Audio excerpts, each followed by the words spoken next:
Good evening and welcome to the Tuesday, May 21st regular City Council meeting. Dee, would you please call roll? Mayor Benjamin. Present. Councilmember DeLira. Here. Councilmember Fajarin. Here. Councilmember Gaither. Here.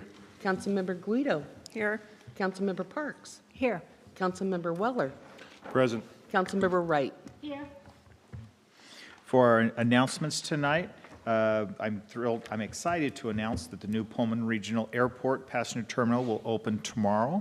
The first departure from the new terminal will be 5 a.m. flight. There's a couple of us that are christening that just so we can christen the new terminal. The new terminal is located on Airport Road, a half a mile west of the existing terminal. Digital road signs will guide you to the access road for the new terminal, and then please follow the airport's Twitter and Facebook feeds for more updates. And in conjunction with that, the Pullman bus service to the Pullman Moscow Regional Airport will begin with the first flight to the new terminal. That schedule can be found on the City of Pullman's website transit page, so exciting things there. Also, as a reminder, the downtown photo contest is still going on. Would you like to showcase your photo skills and support downtown Pullman? Be sure to participate in the Downtown Pullman's Association Capture the Heart of Downtown Pullman Weekly Photo Contest. You can go to downtownpullman.org to get contest details, and thank you to Mike Urban and the City Council members who are providing the gift cards for the winners.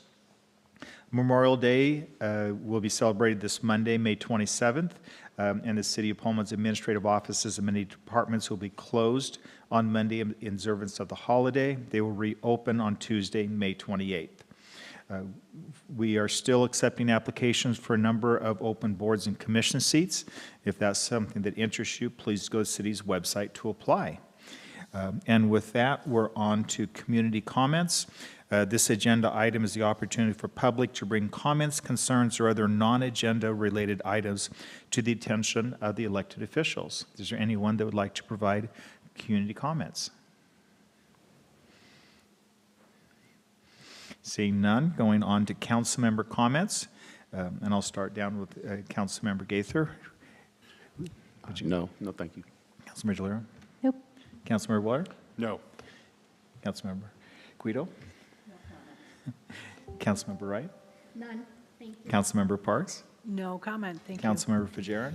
Thank you. I have two comments to share. First off, Councilmember Jalira and I had an amazing opportunity to tour the Pullman Police and Fire Department, and I just want to take this time to thank the department. It was such an eye-opening experience, seeing what goes on behind the scenes and keeping our city safe. What really surprised me was just how cool and quite frankly, how expensive the equipment in both facilities are. Literally hundreds of thousands of dollars just for one fire truck. So thank you to Chief Heston and Chief Opkin North for taking their time out of their schedules and giving us plenty of things to consider when we are planning on new facilities and as well as the safety of our community. And then also, we're approaching June, which is Pride Month. June is Pride Month where we celebrate and commemorate LGBT people, rights, and culture. There's some preliminary plans for a Pride event on May 1st. June 1st. I think we're in May right now. We'll start at 10 a.m., gathering for Pullman's first Pride March, Market Square parking lot. And hopefully they're going to get that march started at 11 and then enjoy some arts and vendors at Market Square from 2 to 5. So I don't think there's a lot of information out there yet, but keep an eye online for more details as we get closer to that. Thank you. Thank you. And for mayor's comments, I do want to thank everybody that came out this last weekend for the Three Forks River and Arts Festival. We had a number of city departments there along with community members, and it was great to see everybody out enjoying the weather and getting into the duck races and all the art and all the environmental education. And we'll be back next year, same time, same bat channel. We'll see it soon. So with that, we're on to City Council and Mayor future regular agenda requests. Are there any items that a council member would like to have on a future agenda item? Seeing none, going on to community comments for any final action items for the agenda. Any person may comment on agenda items. City Council will take final action item. This includes the consent agenda, and then any of the agenda items. Is there anyone that would like to provide comments on any final action item is on the agenda? Okay. And with that, we're then on to presentations. First up is Mike Heston with the 2024 Retail Fireworks Permit Investigation Report. Chief Heston. Thank you, Mayor. Good evening, Council. As per City Code, we are to report on our applications for fireworks for the city. So we received one firework application in the time frame of March 1st to May 1st. And it's the same vendor that we had for the last couple of years, TNT Fireworks. And the location for the fireworks stand is going to be at Walmart, same as it was last year before. So, and the Walmart has provided a authorization letter to us allowing that to be submitted. So everything's in order for that, and it was recommended to me by the fire marshal to authorize this, and per city code, we're reporting this. So, and with that, I'll answer any questions. Any questions? And then after the end of the season, we'll do a report on how everything went. So.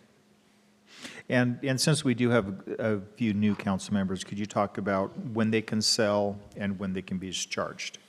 Yeah, they can sell the week of before, so, and they can discharge it within a couple days of the 4th and up into a certain time, up until midnight on the 4th. So they can, July 3rd and July 4th, they can shoot them off. So, and then it's a little later on the 4th. And then they can also shoot them off on January 1st as well. So, and we'll be out patrolling that, doing enforcement of that, looking at the fireworks. The police also do the same thing, cruise around the neighborhoods, because you always get a few early birds out there.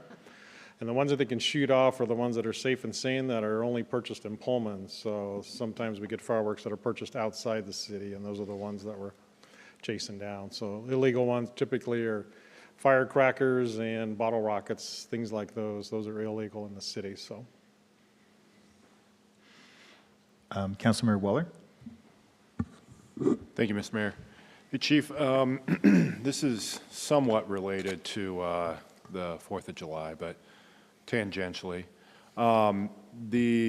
There are fireworks that end up going off during the year, and that sometimes happens, you know, sometimes it's kids doing it. Other times, I know WSU does do it for certain baseball games, correct. and things like that. Maybe sometime in the future, I'd like to hear a little bit more about that, because I think it takes quite a few people by surprise. You know, when it comes to 4th of July, we kind of expect it. You know, some of us enjoy it. Other people have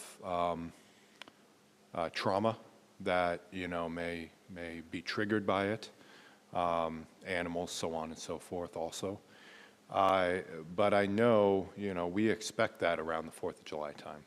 When it comes to when it's not that time, it's somewhat surprising. And so maybe if that's going to continue, and I've heard some different reports on, you know, well, yes, there's some contract with that. I think it'd be important for us to at least learn about that before it ends up occurring. I personally don't think that fireworks need to be fired off every single, you know, game.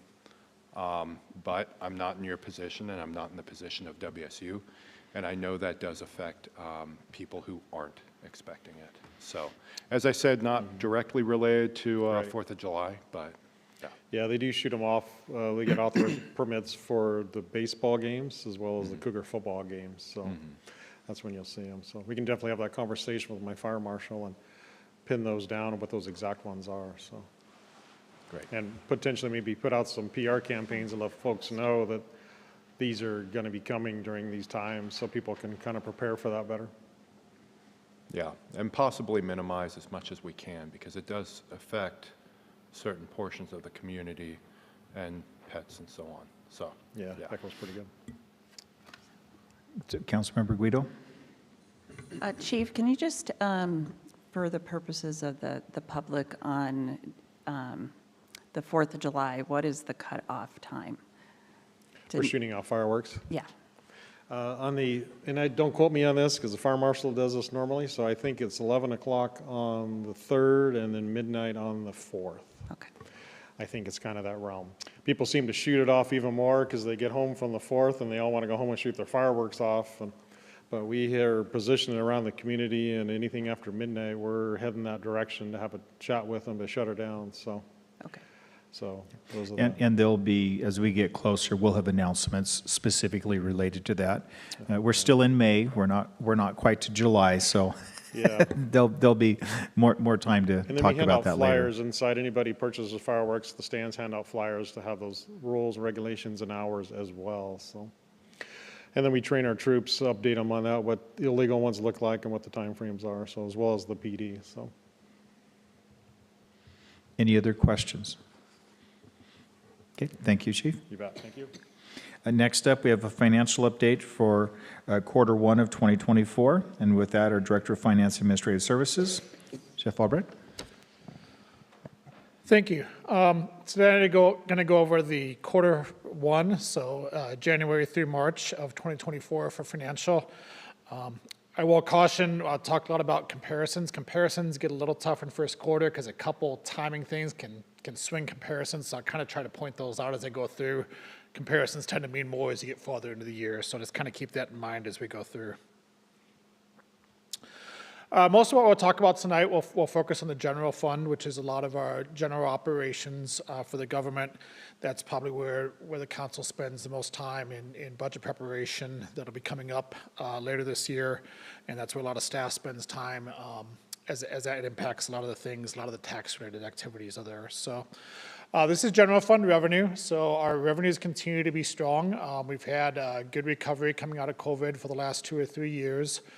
We are quite a bit ahead of budget. Comparison-wise, we did take out any airport CARES or ARPA funds. So those are not included in here. The airport's all passed through, so it doesn't really affect the general fund operations. And the CARES and ARPA can create some really wild swings in there, so I took those out. But other than that, generally the funds or the revenue continues to be strong through first quarter. Property tax collection is probably one of the less meaningful on the first quarter. Property taxes are due April and October, so we receive the majority of those property taxes in May and November. So it's not real meaningful. Usually what kind of trickles in the first quarter is some past dues. A few people do pay early. So it's not a real good comparison. It is nice to see though that it's strong. That is a good start. Just a reminder, we don't collect any property taxes on university buildings, which of course is a large number in this town, government buildings or churches. So just kind of keep that in mind. And again, I think I've mentioned this a couple times, but just to reiterate that increase does not necessarily relate to increases in property values. There's a 1% lid on that, so that's just something to keep in mind. But this number will be a lot more meaningful next quarter. Actually, just earlier this week, we received our first half payment, or our April payment from the county, so. Sales tax revenues continue to remain strong. This is important. Property taxes make up about 30% of the general fund. Sales tax is our next biggest revenue. This one also has the most variability. The property taxes is pretty steady. You can kind of predict within 1% what that's going to be every year. Sales tax is varied. 2023 is extremely strong. 2024 is off to a very good start too. Keep in mind this is a delay, so it's about a 3-month delay. So when I say 2024, it's actually the end of 2023 is really what we're seeing on those sales tax numbers. The one thing I will say is January and February were up compared to 2023.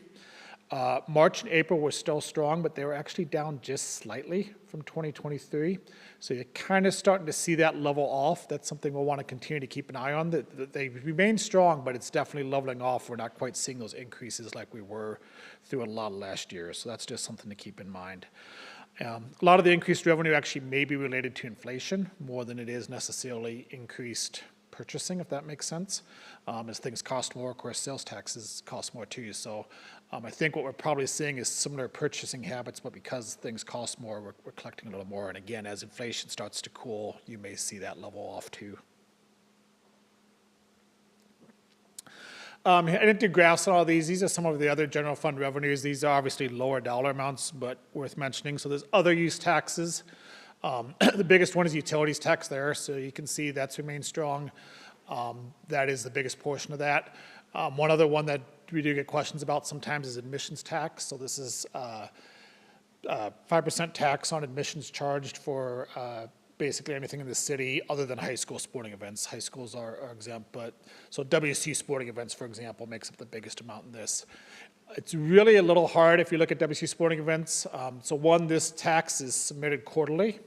So for example, we receive in April admissions tax collected January through March. The other thing is it is when the ticket's sold, not necessarily when the event occurs. So for example, if WCU is selling season tickets right now for football, they submit that tax in the next quarter. So the timing can be a little different on that admissions tax, but it is one that does help a lot, and you'll see that increase throughout the quarters. So licensing and permit revenue, the biggest thing here is building licenses is the biggest part of this. There's some other things variable that do factor in there. We have seen building permit revenue kind of be a little lower the last few months, even the end of 2023. That doesn't always generate exactly to new construction, but it is kind of an indicator. So we may be seeing a little bit of slowing in new construction. It's hard to tell at this point. Again, something that's worth keeping an eye on. Next is intergovernmental revenues and grants. This is various grants, revenues we get from other government entities. One that comes up is marijuana and liquor tax. That's submitted to us from the state. That's remained pretty consistent over the years, and is the biggest piece of that. And then there's general government fees, fines, penalties. This is everything from your overdue library fine to parking fines, different fees that we do for services. All of our recreation fees are on there. That's probably the biggest thing that makes this up. And then some miscellaneous revenues. The miscellaneous revenues has seen a pretty big increase lately. The biggest thing is the opioid settlement. So I think most of you are familiar with the lawsuits that were done on a national and state level with opioid manufacturers. We received a little bit of that money come in last year. We've actually received a pretty good chunk this year, and we're starting to see those regular payments. So those are something we're starting to see trickle in. And then our interest, investment interest revenue. So we invest in the local government investment pool. It's basically kind of a glorified savings account, really. But it's actually drawn pretty good interest, a lot higher than it has in quite an amount of time. And we do have some decent cash right now. Unfortunately, that will be spent out. So we are seeing a pretty good increase in that miscellaneous revenues. That'll probably level off here, though, as we continue on throughout the year. So here's general fund expenses. As you can see, these climb. That is expected. So while it has climbed, it is still slightly under budget for the first quarter. One thing that did make up was fairly impactful in the first quarter is we paid the majority of our insurance costs. We're seeing some very significant increases in insurance costs, 10 to 20% in a lot of cases. So that is something to keep in mind. Our auto policies are still coming up, but a lot of our liability policies we paid in the first quarter. And you'll see that as we go through the various departments, you'll see that kind of impact throughout. The other thing that can sometimes have impacts in timing is when capital projects go. So particularly in 21 and in 22, we had very few capital projects in the first quarter. We're starting to see those pick up a little bit, which is good. And I actually show you this is a comparison. So this is just capital expenses for the general fund. So you see 21 and 22 were very low, and some of that was deliberate due to COVID, trying to hold those expenses as there's a lot of uncertainty. Some of it also was you just couldn't get things. You couldn't do projects. You couldn't buy. You couldn't get delivered some of those goods. So even in early 23, that was still a little depressed. So we're seeing that climb back up in 2024. That's not a bad sign. These are projects that are funded through our CIP process. So it's good that we're able to move forward with those projects because there was a lot of that was slowed down for the past few years. Legislative expenses, you see the increase there. Right now, this is over budget. That is a timing issue. Our voter election and registration fees, I think we had budgeted in April, and I think the bill came in late March. So that's the biggest, that's about 135,000. So that's not only a timing thing, it was also higher than expected by about 15,000. So it's a combination of being a little higher than expected and coming in early. You'll see that level out compared to budget, but we have seen some pretty good increases in those voter and registration and election fees over the past couple of years. Finance and administration, again, you see an increase. It's within budget. One of the things that's really affected 23 and 24 is the implementation of our ERP software. That continues to be an ongoing thing that you'll see throughout. This includes activity for finance, clerk, human resources, attorney communications, grants and administrations. One thing that will be worth keeping an eye on throughout the year is we're very behind, with the state auditor got very behind in our audits during COVID. We'll actually probably incur the costs of more than 2 audits this year. So we're in the process right now of 21. We actually just wrapped up 2020 right after the beginning of the year. 2021 we hope to complete, and 2022 we hope to complete. So we'll actually have 2+ years of audit expenses that will occur this year. So you'll see that that'll be an increase as we kind of go forward throughout the year. That was savings last year because we didn't even quite complete one full audit last year with them. So, law enforcement expenses, you see a little bit of fluctuation here. Really that fluctuation, a lot of that's depending on when they've done some capital expenses. The operating expenses certainly are increasing, but it's more of a consistent rate than kind of the jumping up and down you see here. So that'll level out. They are still under budget. One of the things that we'll need to look at, and it's not impacted here, but our Whitman County court costs look like they're potentially going to go up quite significantly. So that's something we'll need to keep in mind here, because that will definitely impact this budget. Fire and ambulance is pretty consistent, continuing to increase, right at just under budget, which is right about where we want to be. I know last meeting the collective bargaining agreement was approved. That'll show up in the second quarter, so we'll do the back pay as well as that increase that will show up in the second quarter, so you'll see that reflected next update. Community and economic development. Again, pretty much right on budget. Most of these are slightly under budget, which is right about where you want to be at this point. Nothing really out of the ordinary here, pretty consistent. I know in the past they've had a little bit of staffing gaps that have created a little bit of savings, but going forward they're fine here. Library, this looks like some pretty significant increases, and it is. Library and Parks and Rec were probably the 2 departments that were most reduced in COVID. They were really pretty much shut down. So you'll see definitely, if you compare to 2020 and especially 21 and even 22, you'll see some pretty big increases there. They're right on budget, really within $10,000, so that's within a couple percent. So again, right when they did have a small capital project early in 2024, that was part of that kind of jump up there. So again, Parks and Rec, you kind of see this bounce around a little bit. The other thing that affects Parks and Rec is parks projects. So depending on when those parks projects, some of those can be fairly significant financially impact. So when those occur, kind of can be a impact to comparison year to year. So that's it for the general fund. I'm going to move on to some of our other funds, and really I'm going to focus on the expenses on these. A lot of the revenues are either grant funded or dependent upon transfers and those types of things, so that there's not a lot of variability in the revenue. So I'm going to focus primarily on the expenses here. So this is our streets and arterial streets. Timing of the projects really has a big impact here. As you can imagine, summer is when you'll see a lot of expenses come here.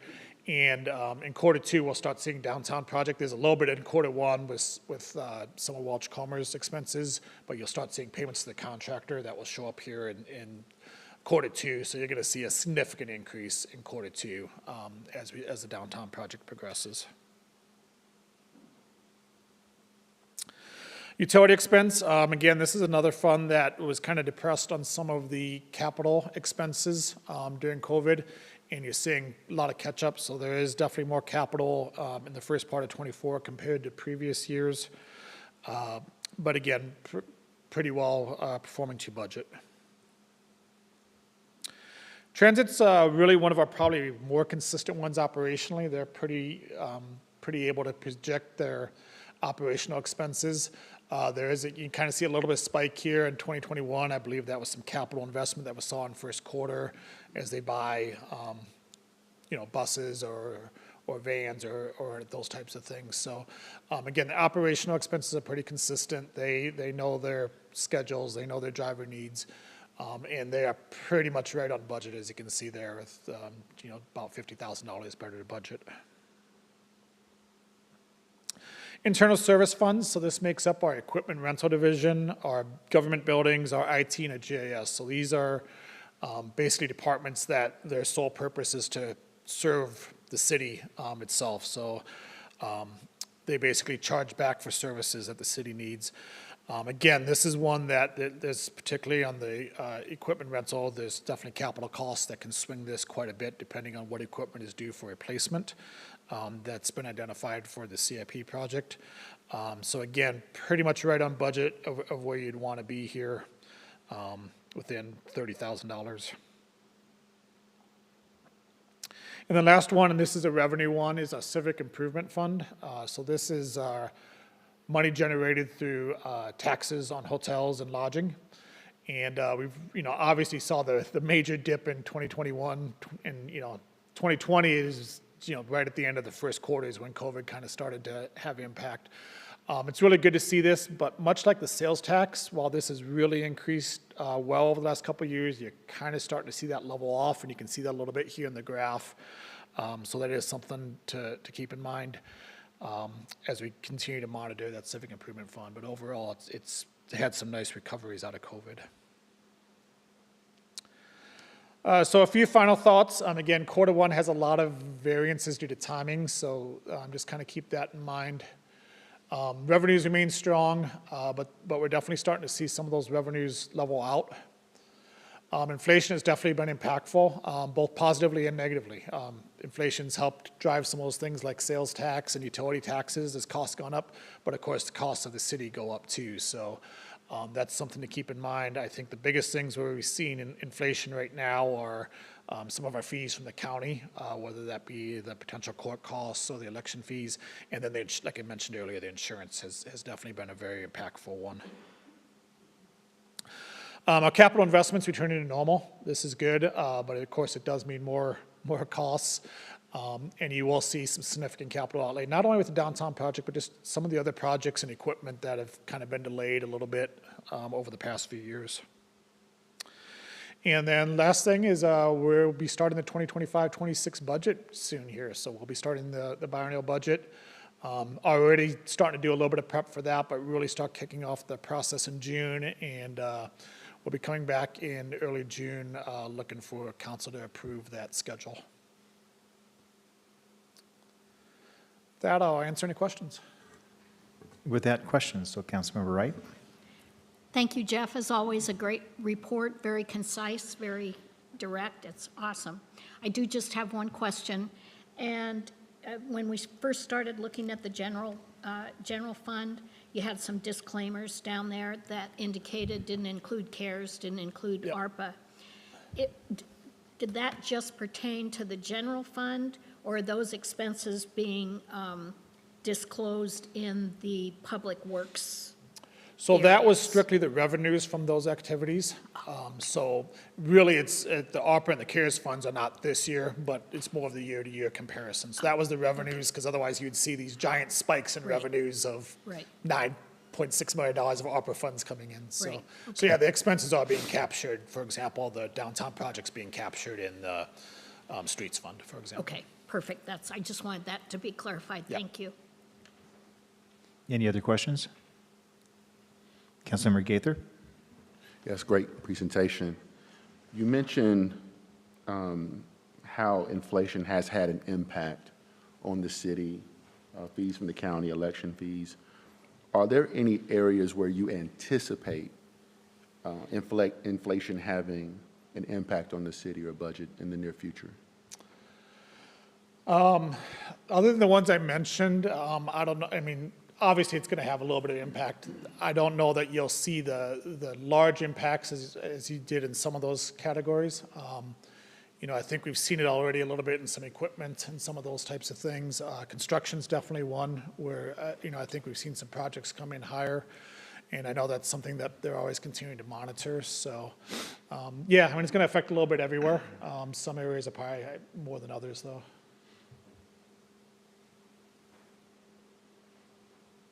Okay, with that, thank you very much, Jeff. Appreciate it.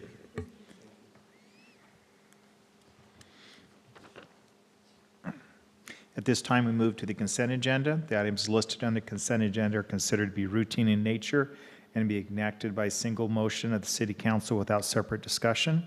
To entertain a motion to read the consent agenda by title only. So moved.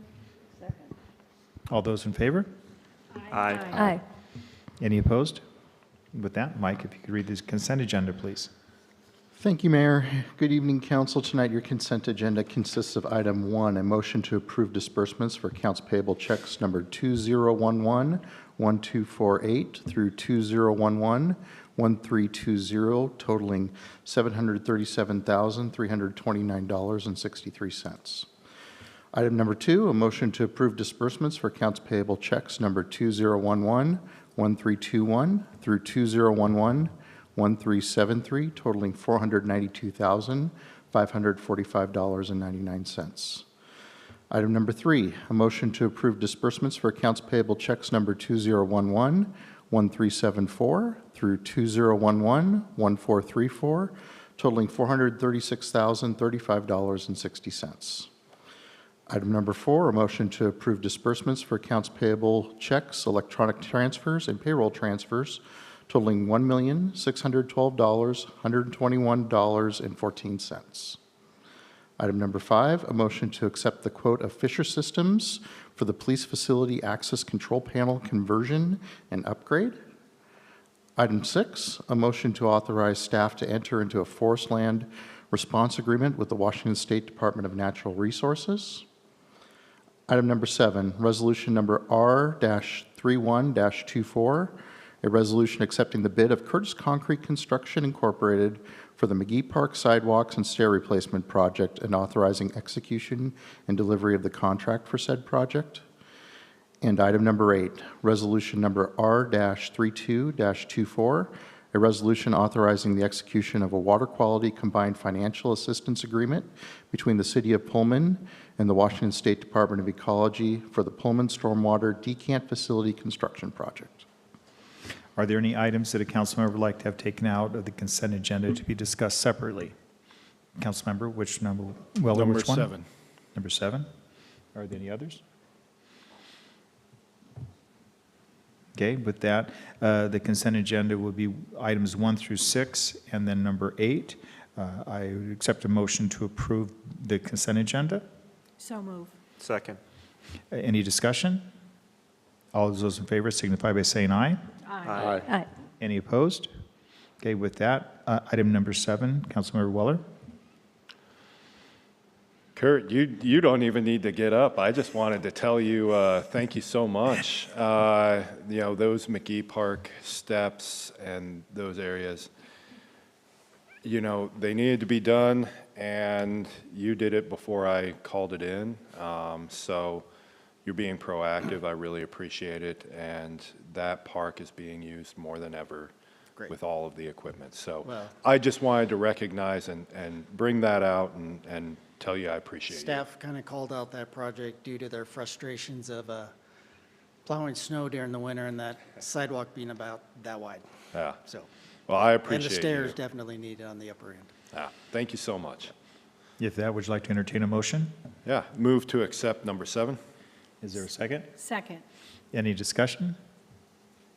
All those in favor signify by saying aye. Aye. Any opposed? Motion passes. With that, on to our regular agenda. First one up is Resolution R-3324. And with that, Kirk Damon. Thank you, Mayor. Good evening, members of council. before you this evening is a resolution authorizing city staff to apply for a grant for Pullman Veterans Memorial Park through a state grant opportunity. Specific grant would be through the Washington Wildlife and Recreation Program, WWRP, which is administered by the Washington State Recreation and Conservation Office, or RCO. City staff prepared an application for the local parks category through WWRP and submitted that grant on May 1st, and I'll talk a little bit more about that here shortly. The funding request is for the development and construction of Pullman Veterans Memorial Park Phase 1, which is estimated at $2 million. This project was presented to you on March 26th as part of the Metropolitan Park District meeting by Michael Sanchez, the architect. We've been working on that project. Staff requested $500,000, which is the maximum grant award in this category. And city would be responsible for the remaining project cost, and that would come through donations, in-kind services, or possibly additional grants. I would mention that currently American Legion Post 52 and members of the Cemetery Committee are leading a fundraising campaign to secure those remaining donations and funds needed. If selected for a grant, the city would need to certify the availability of the remaining funds at least a month prior to approval of the grant, which is anticipated to be next summer. If that's the case, staff would return to council next summer regarding certification of funding and a grant agreement. If it's determined that grants are not available or unattainable, the city would then just rescind their grant application. As mentioned, the initial application was due May 1st. I'd kind of call it more of an intent to apply because there's several steps in this process. One being a technical review in early June, where staff will present the project to RCO staff and receive feedback and suggestion for changes. Then we resubmit an application for technical completion July 18th, and that's where we kind of address the recommendations that you make from our June presentation, and then do another final virtual presentation that is scored in August. Also with the July 18th application, staff submit the authorization resolution and application authorization that is part of the council agenda item tonight. So at this time, staff is requesting council's adoption of the attached resolution authorizing the application and naming persons authorized to execute documents. And at this time, I'd take any questions. With that, any questions?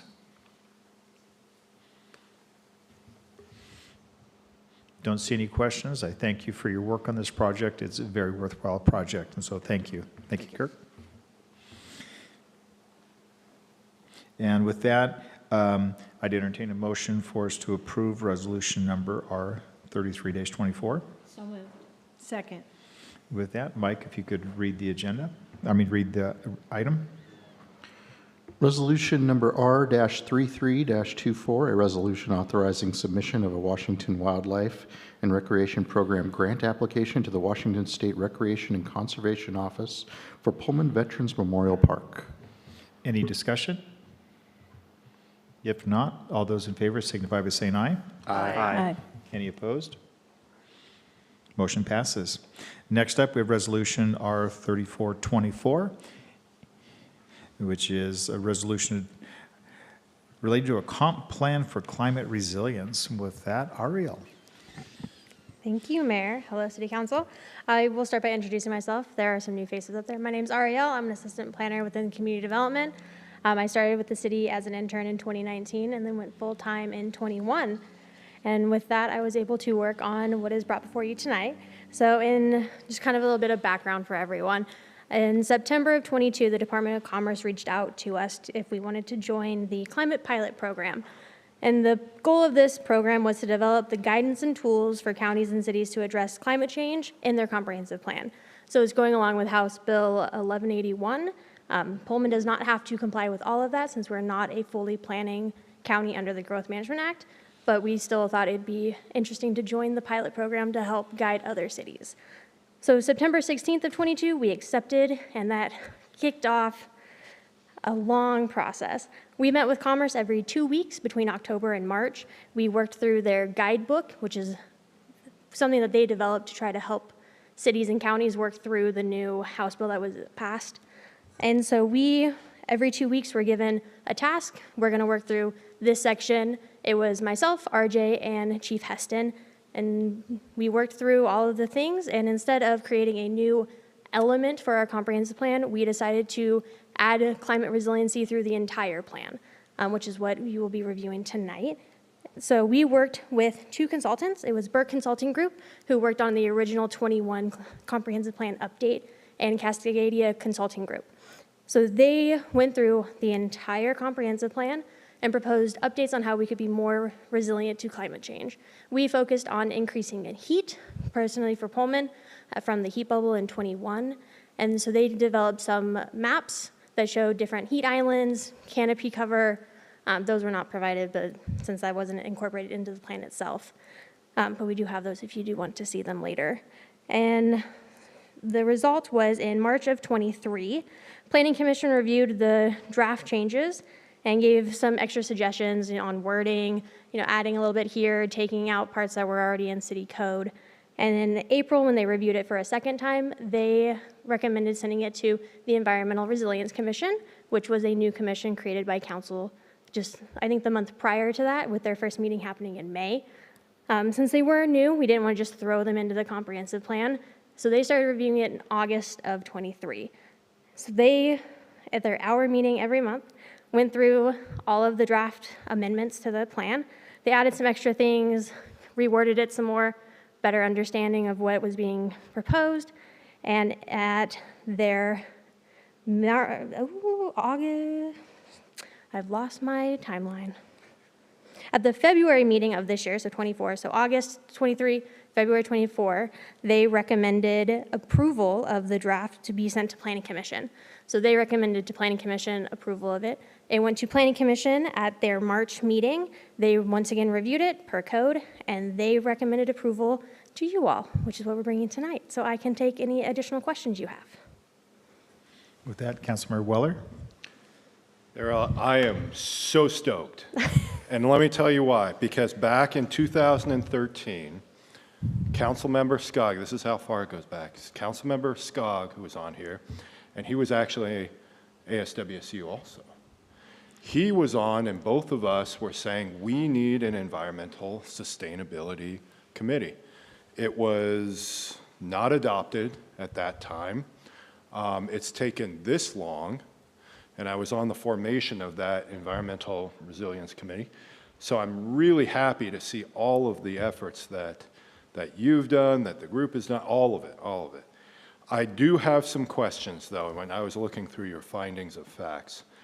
Are these set by Congress? Is this something, or is this something that all of you kind of put together?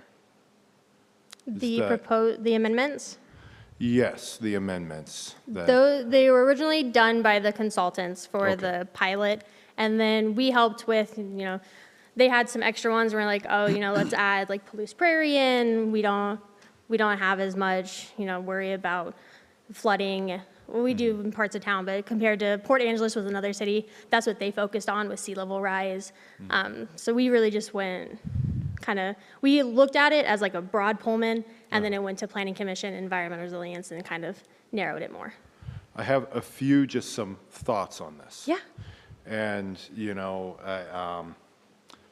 I won't do any preamble. Okay, so some additional amendments I would. Can I ask, before we get into this, Can I ask a question? This is something that we either accept this or we send it back. We can't make any changes to it. Can I So provide and then I'll let you. Can I provide some thoughts?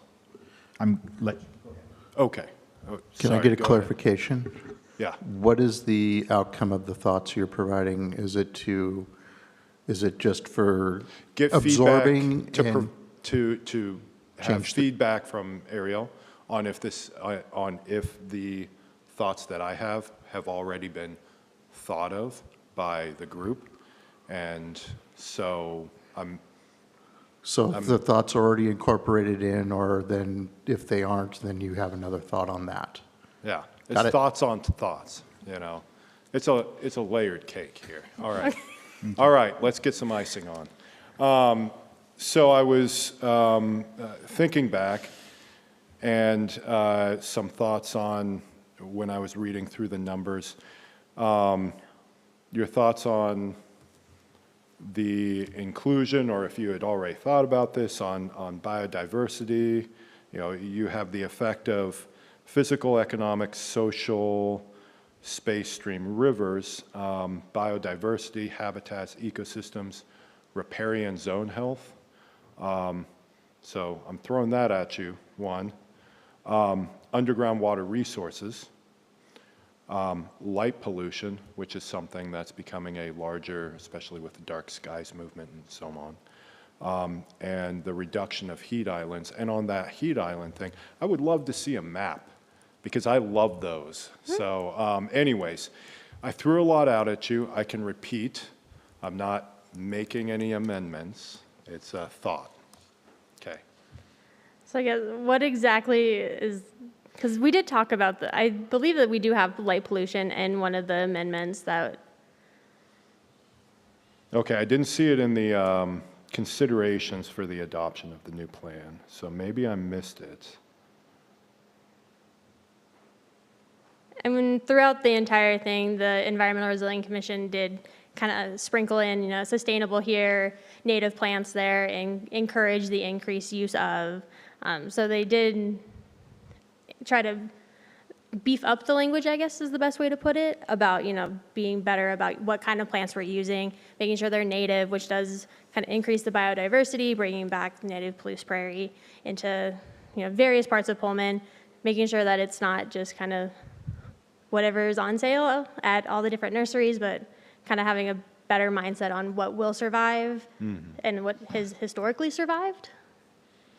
Okay, so I was just looking at it considering the first four, well, the first four and number 10 were the effect on. And so I was thinking about the effect on biodiversity or the effect on riparian zones. So that was my thought. Now, if you've already kind of thought through that, I don't need to say that, but some of the things such as underground water resources, you know, as development, and we're going to continue growing rather quickly, I would say, effects on underground water resources and light pollution. I didn't see those in the number 11 with the city code section, so I just wanted to ask about that. If there was a reason it wasn't added, since you said you talked about it. I can grab my laptop to bring up the Okay, draft plan. cool.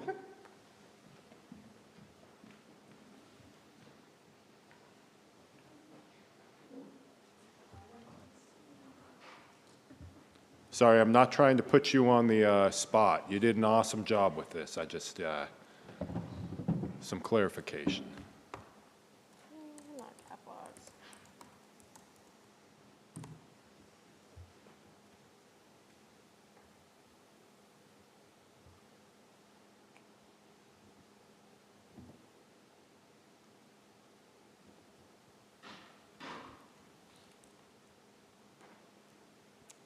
So in, let's see, policy LU 10.7, they did add reducing light pollution into that policy.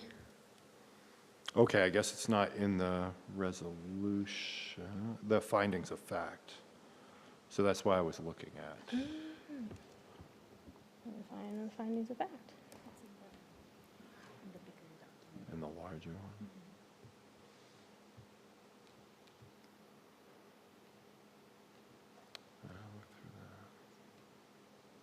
Because not every change was added to the findings of fact. Okay, okay.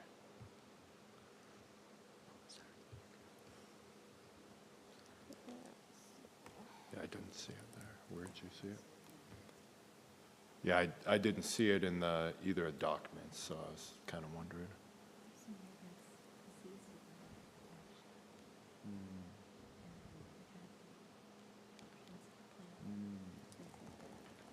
Oh, okay. Do you have that?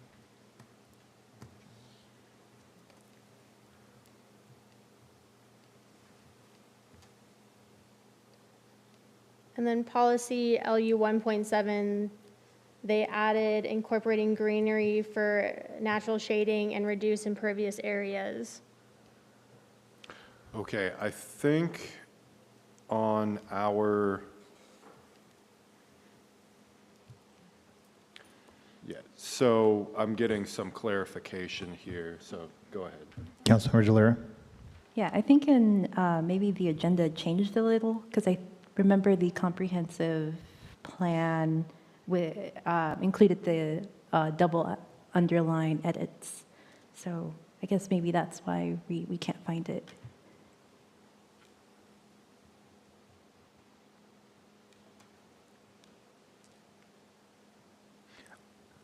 On our agenda, we only have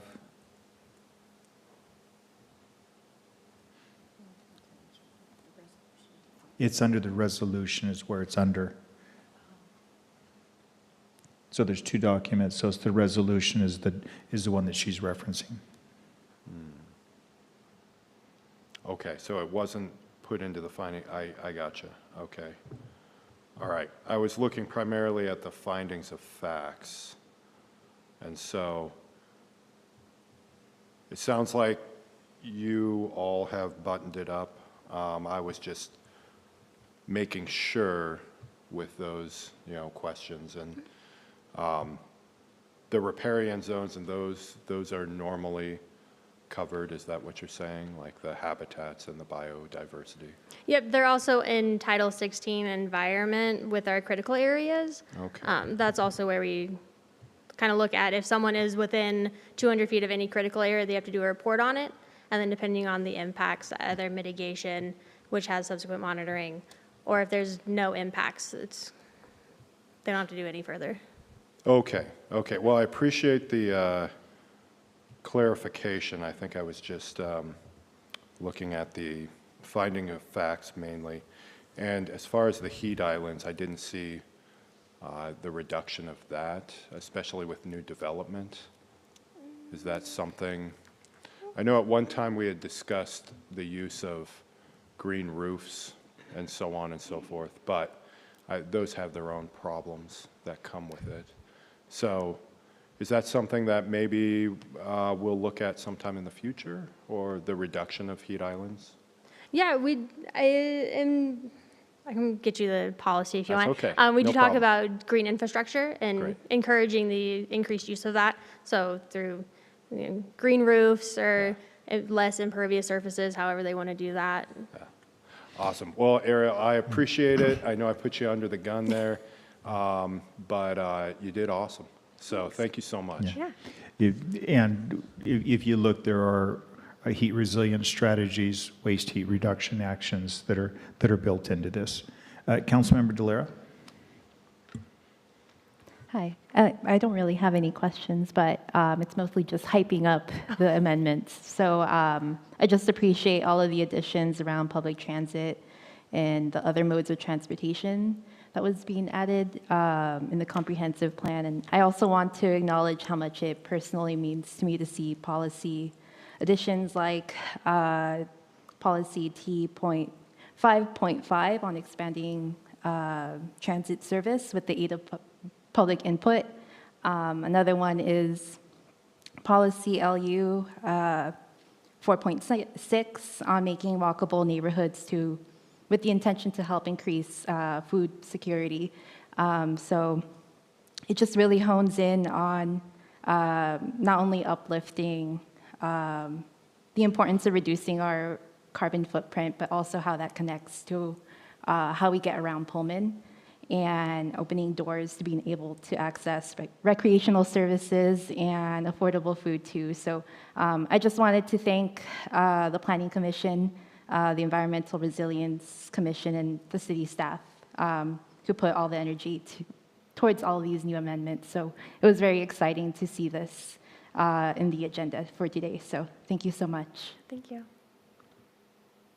Councilmember Guido? Good job, Ariel, and great work by the Planning Commission and for the public input. I guess I'm kind of like Councilman Weller, that The specific references to the aquifer, is that incorporated in here? I mean, I know it didn't make the high level, but the specific language related to that in the policy and as it relates to development of new housing. So it wasn't directly stated like, better the aquifer, but it was like decreased use of impervious surfaces, whether it's through trying to use pavers that have like parts between them to increase like runoff back into the soils. That's also part of increasing green spaces. They talked about specifically downtown, but in general as well. And the green building, that's in throughout some of the amendments, but it's not directly stated bettering the aquifer itself, no. Was there a reason why that language was not chosen to be used? I'm not sure. Our consultants did most of the proposed amendments, and we just kind of glanced through them. So it wasn't, since we were looking mainly at heat, I feel that was probably part of the reason. Yeah, I don't know if it's worth changing because I know we have to accept it or not accept it, but I think it would be helpful to be more direct about the aquifer, and so not seeing that in the policies when it is such a big point of an issue in our community, to not directly state it as an area of concern. I'm not pleased by that. Councilmember Gaither? Yes, great job, Ariel. I do echo the sentiments of my fellow council members by saying I'm also as jolly as Santa Claus over here. I also recognize Councilmember Guido's sentiments. I have two questions. One, what are some of the first steps the city plans to take to implement these changes? And two, how will residents and local businesses be informed about these changes and their roles in supporting these climate resiliency efforts? Yeah, so one of the things that the Environmental Resilience Commission wants to do is kind of get a quick guide on native plants. And so when people reach out, to, asking, what kind of plants would we recommend, if they want to put in like an ash tree, what would be better than that? So having a nice guide that we can kind of give out to citizens to be like, here's like the native plants of the Palouse. Palouse Conservation District and Phoenix Conservancy already have programs where they'll help kind of convert areas of your yard back to pocket prairies. So also just letting people know what is already out there and working better with some of our community organizations. Code-wise, we are going through a zoning code update. We haven't directly addressed anything in the comprehensive plan since it hasn't been approved yet, so we don't want to kind of put the cart before the horse. But looking at what is, if all of it's accepted, what can we do internally as well?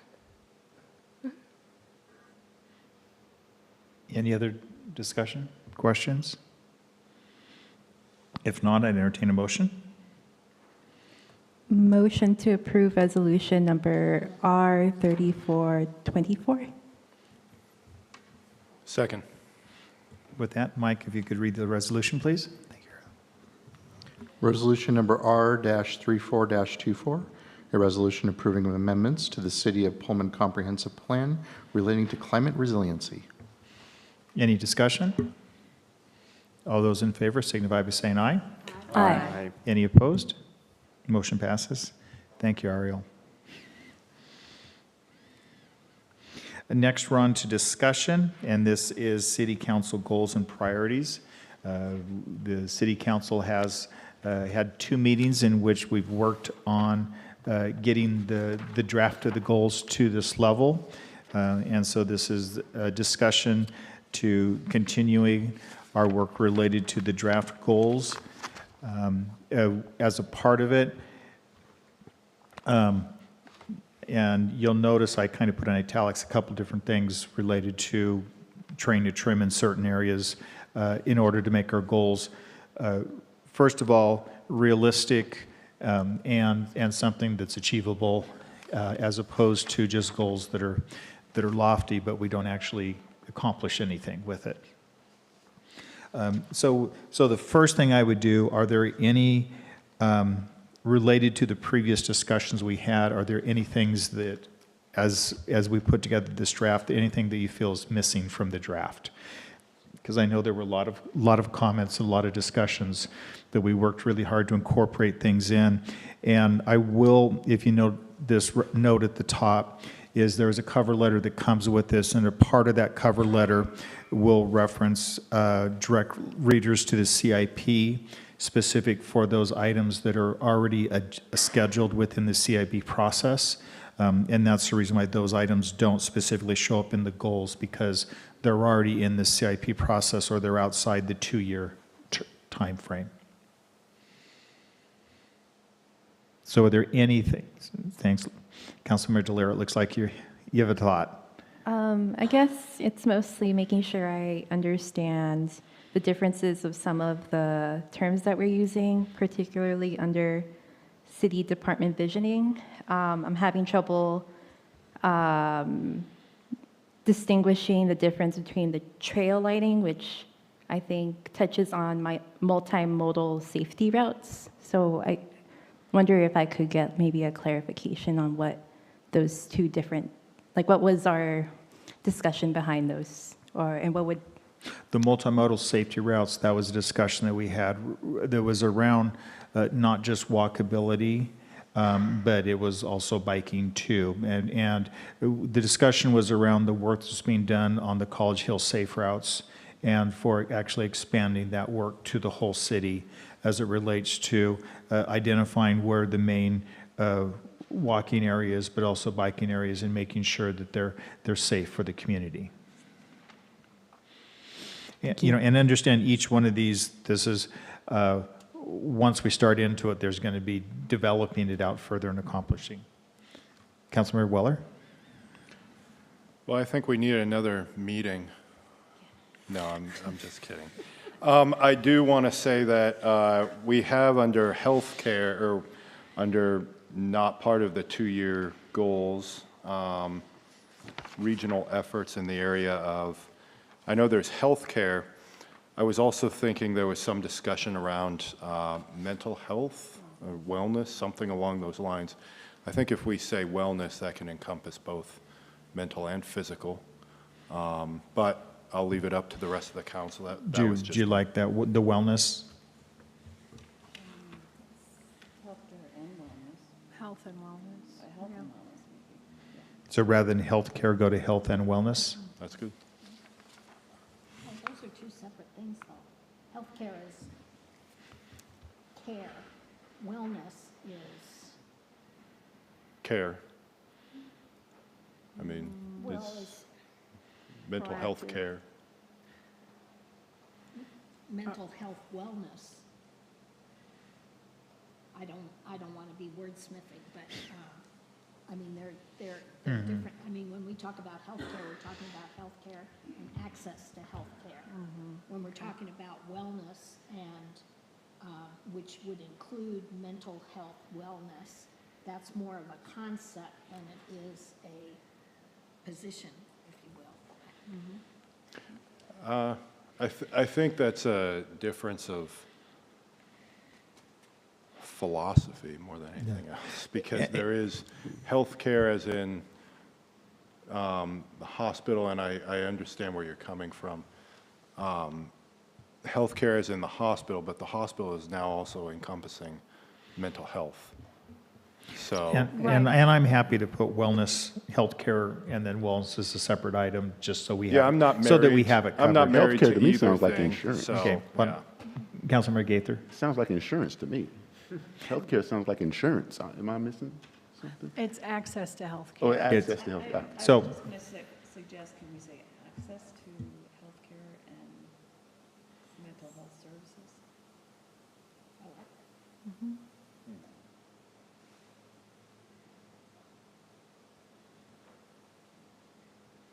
healthcare access? Access to healthcare and mental health services.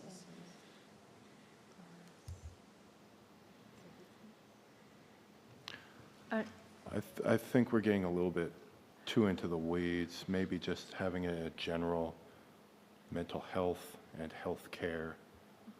you know, and just leaving it at Yeah. that, because access kind of gets into how are we going to provide full access? And, you know, and this was intended to be broad Yeah. within these areas. So maybe just mental health and then healthcare, just add mental health in there. I do like the word wellness, though. I like the wellness also, but I'm not married to it, so Yeah. it's okay, whatever. Do we want to have healthcare, mental health, and wellness each as separate items? Sure, yeah, yeah. Yeah, and may I share a thought about this whole section? I think that these all could fall under the heading of community support and collaboration. So let's make a heading of that.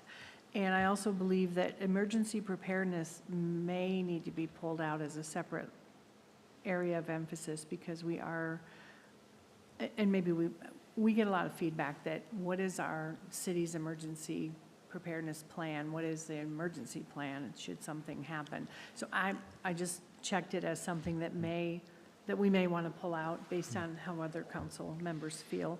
Or we can leave it here and just, but to me, these are separate areas of emphasis, but I think we can group them all under a heading of community support and collaboration, Yeah, if that makes sense. sounds snappy.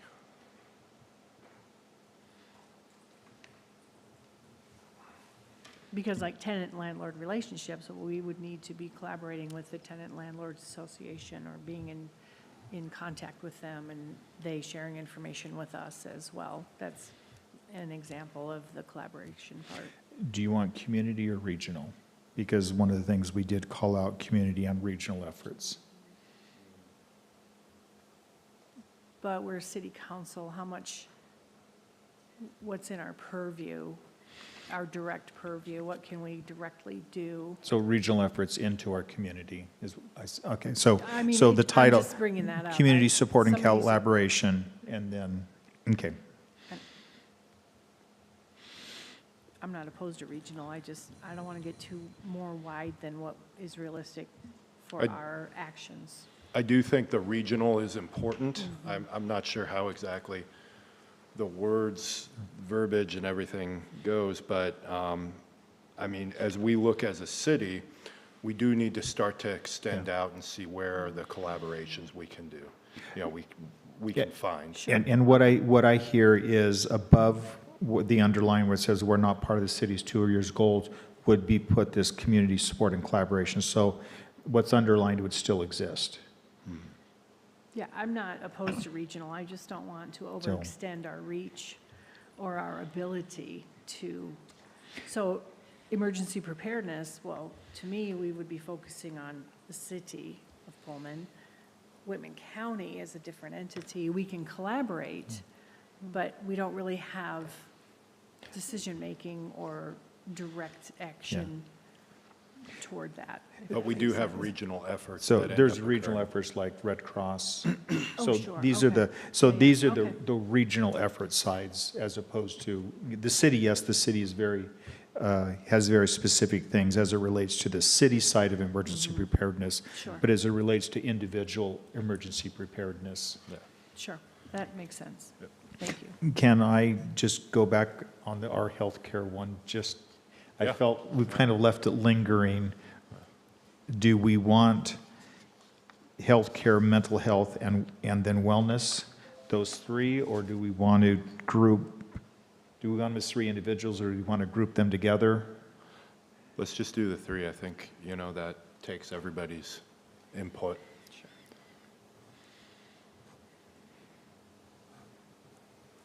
Okay. So with others, within this document, other things that we, yes, Councilmember Guido. Just a point of clarification. So I'm reading this, that the following are long-term city council priority areas that will ultimately be reduced to 3 to 5 groups, which I assume we're That's trying part to of do tonight. Okay, and then the following are city council 2-year goals. Okay. And while I'm looking at some of these big buckets, while they're not part of the city's 2-year goals, we're welcoming community and regional efforts in the areas of this. But are we still welcoming community and regional efforts in the city's 2-year goals?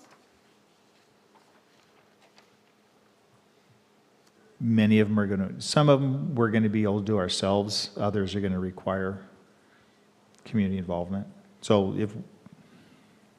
if we look at, for example, these first ones that we're talking about, work groups, those aren't ones that we can accomplish ourselves. It really involves us bringing community members together with us on this. Okay.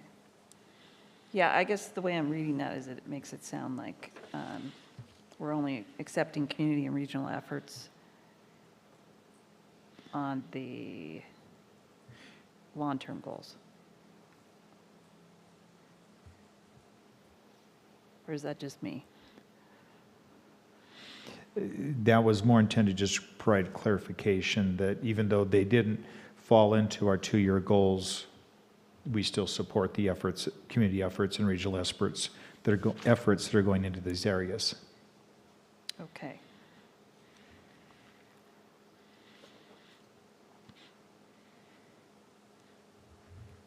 Okay. Okay, Councilmember Gaither?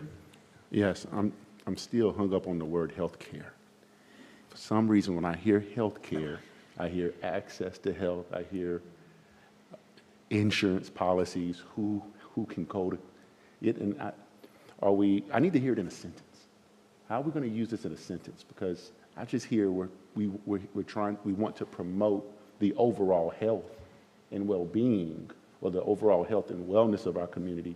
I just don't know how we're doing things around health care and mental health and wellness, unless I'm not hearing the sentence in my head. Can I hear it in a sentence? That's what I'm asking. If we took out the word care, health is an overarching term of which health care is a piece within the health.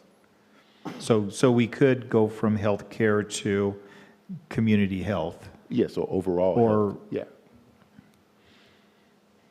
Just a thought. Support community health efforts in the areas of wellness, mental health, access. Now that sounds like a winner right community there. health. She was flowing. It's recorded, we can go back. No, okay. Community health efforts. The support of community health efforts in the areas of mental health, wellness, and access to health care. Don't ask me to do it again. And to throw another one that kind of fits under there that's hanging out here is the recovery efforts as it relates to drug and alcohol. And we have recovery already in there. Yeah, but I was wondering if you could put it. Oh, and together with recovery. those other services that you're talking about. So support of community health efforts in mental health, wellness, access to health care. Actually, wait a second. Mental health, wellness, access to health care, and recovery. So there's 4 items. I would get more specific and say substance use Drug and disorder. abuse, yeah. Recovery. Drug and alcohol recovery, Yeah, so or people substance understand abuse what we're talking recovery. about. I would only push back on that because recovery means it's far more, it's Recovery is far-reaching. broader. Yeah, it's broader, and it can include some, recovery in so many different ways. Opioids. Well, you said substance, but Yeah, I mean, just the vernacular, what I've been reading in literature, it's called substance use disorder, and it encompasses all of it.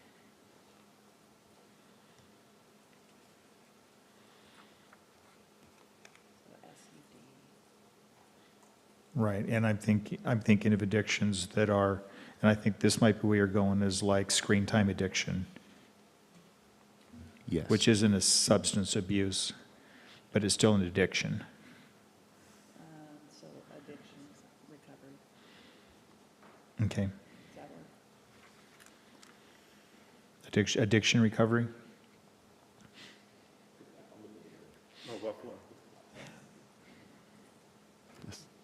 Sounds good to me. Okay. So, Councilmember Delera? Yeah, are we still pointing out things that we think are missing? Or Are there things that and this is really from our discussions that we had, is there something that was missing from it?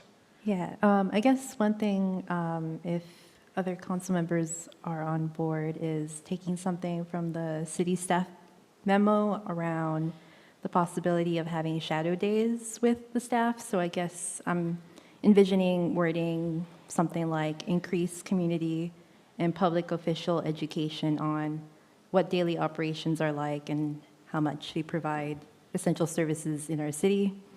And that's just kind of in light of how insightful having the orientation was within the fire and police department. So would be awesome to be able to do that and have some sort of public official and education component so I can get to learn more about other departments like Pullman Transit and wastewater treatment plant, any other departments that I'm not too familiar.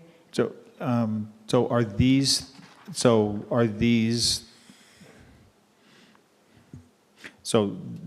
I'm trying to take what you said and boil it down.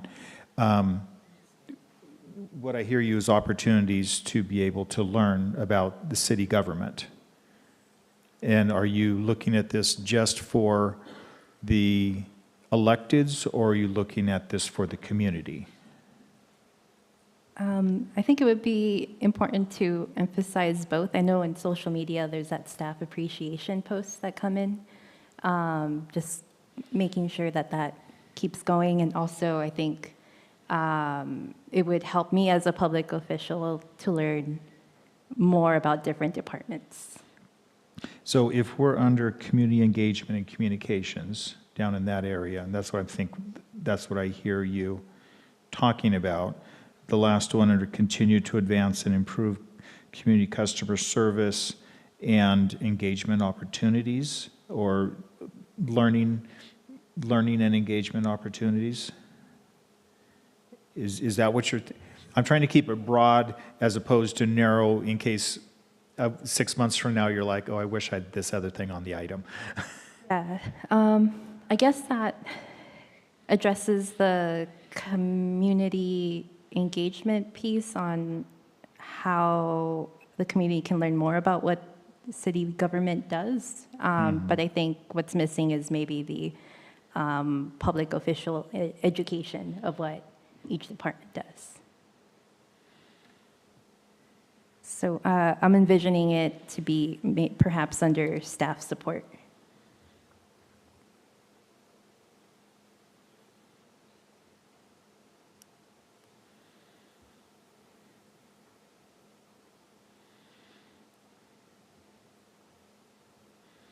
Do you have specific words?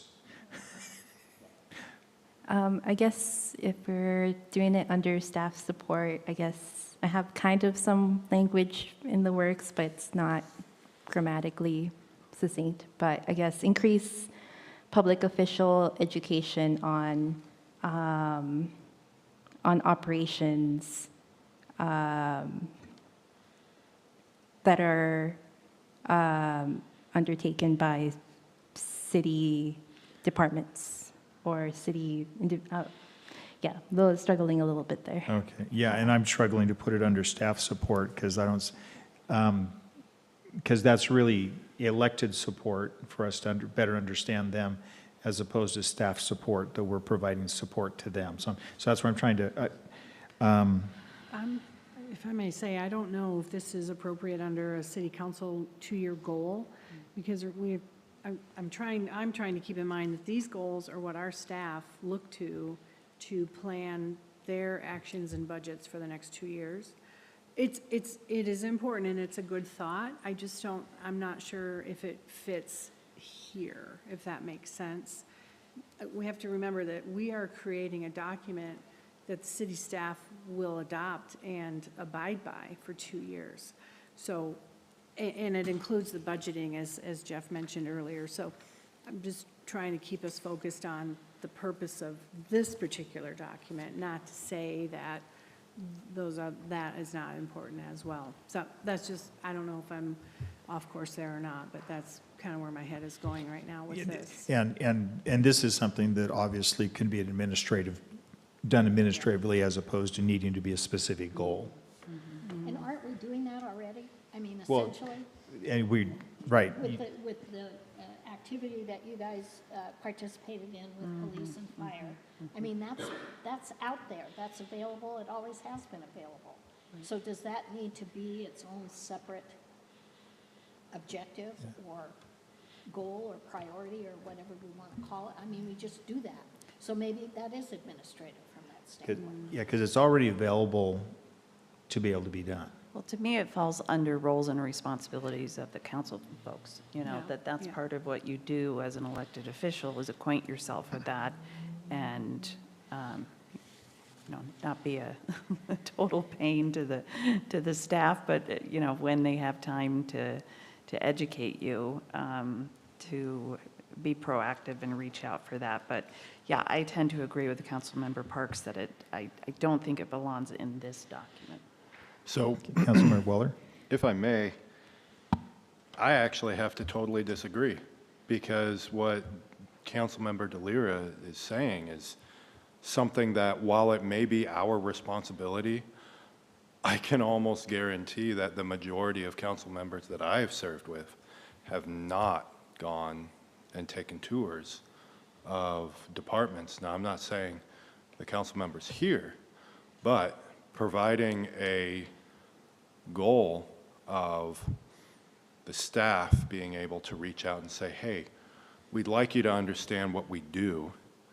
Come take a tour, does provide a very good concrete document saying, we're going to reach out, maybe it's only once a council member gets seated or whatnot, to try and bring you in, and it creates, one, trust, or the beginning of trust, between a council and department.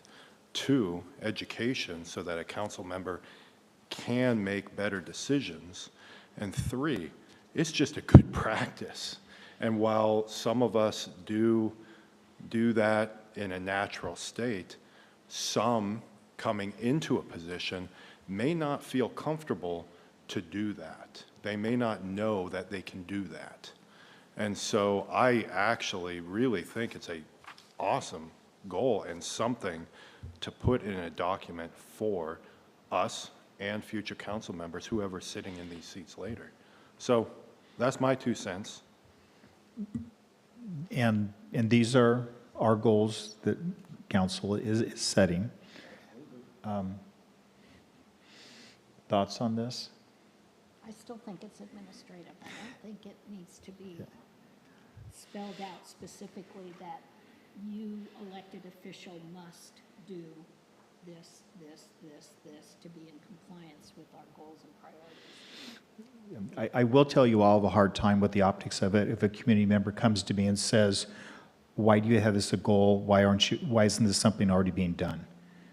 I mean, And it is because, as you two just experienced, one or both of the chiefs approached you and said, we would like to give you this tour. So it is already happening. I mean, I had the fire tour, I had the police tour.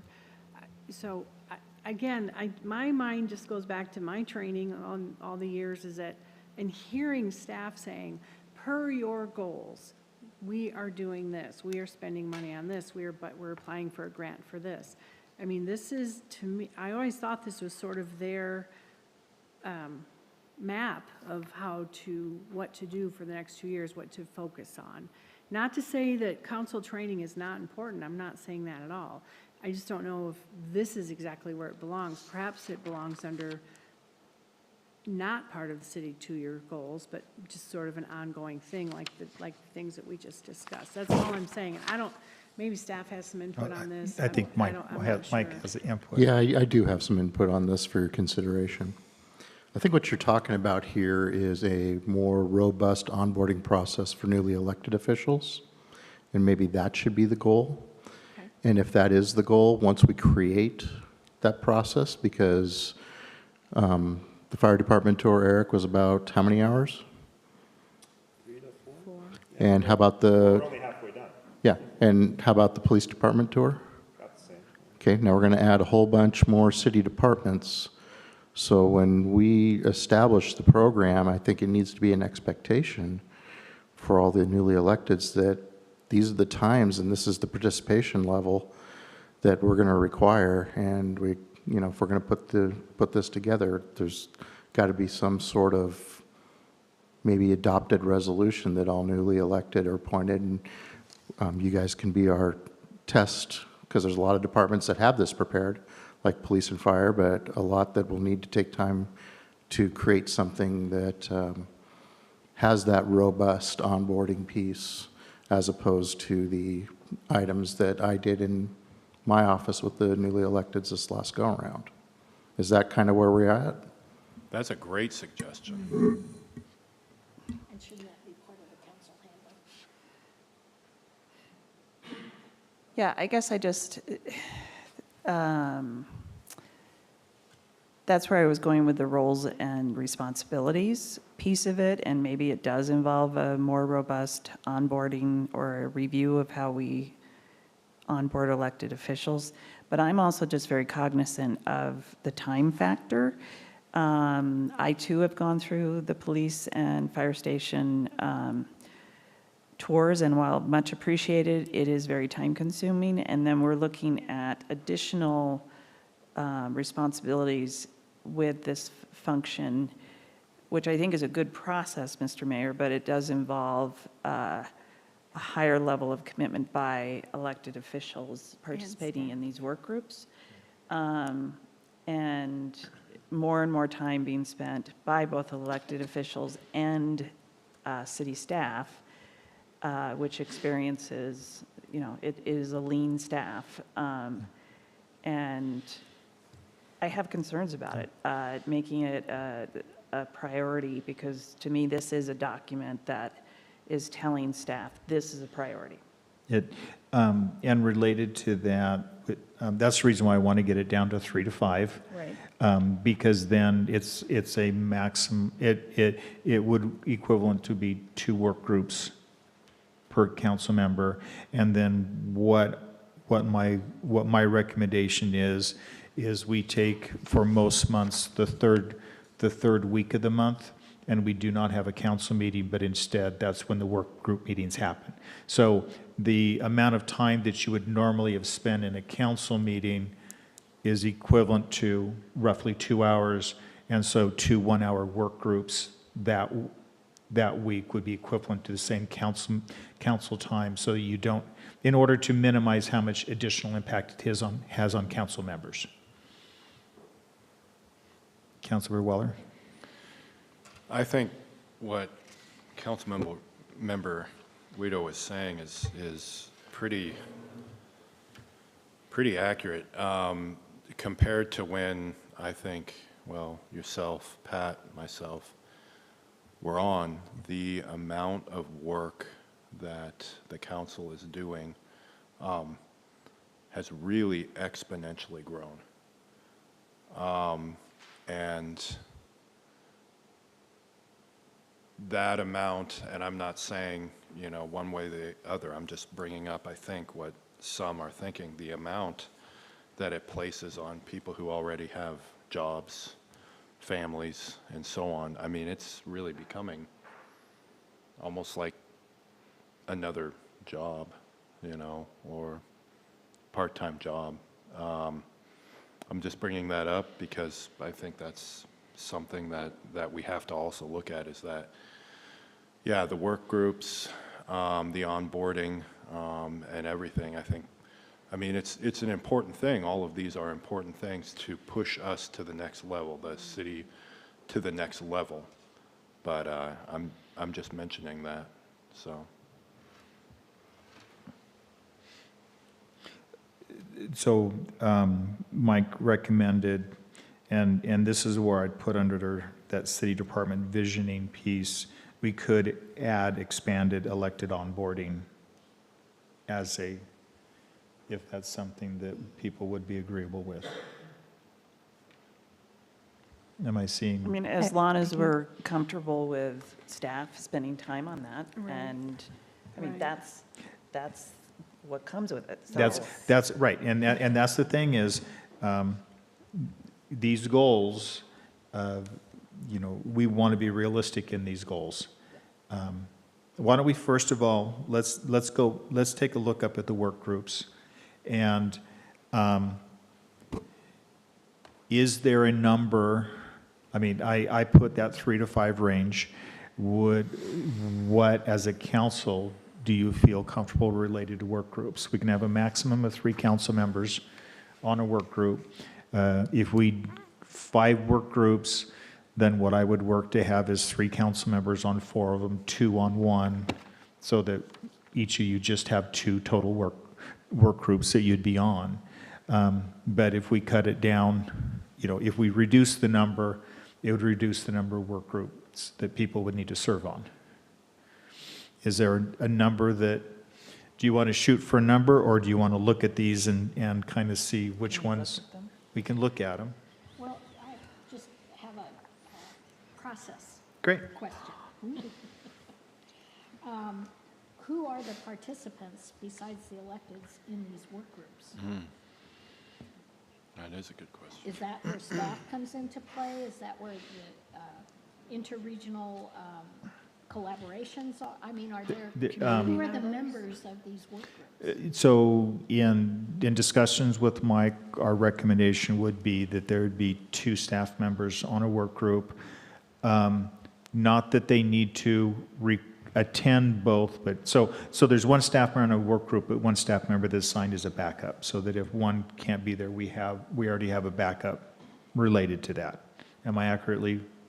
I think you're real close, as there'd be a staff member assigned as a liaison to the work group, but different department managers and focus folks that might not be on the executive management team, say for instance, the fire marshal is another good example of that, that as this work group, or any work group, works their way through a process, okay, next month we're going to need to accomplish this and this, it's up to the liaison to make sure that those people are as available as they can be, considering sick and vacation and all those items. Yeah, and then within it would also look to who are the key individuals that we need to have at the table related to these areas too.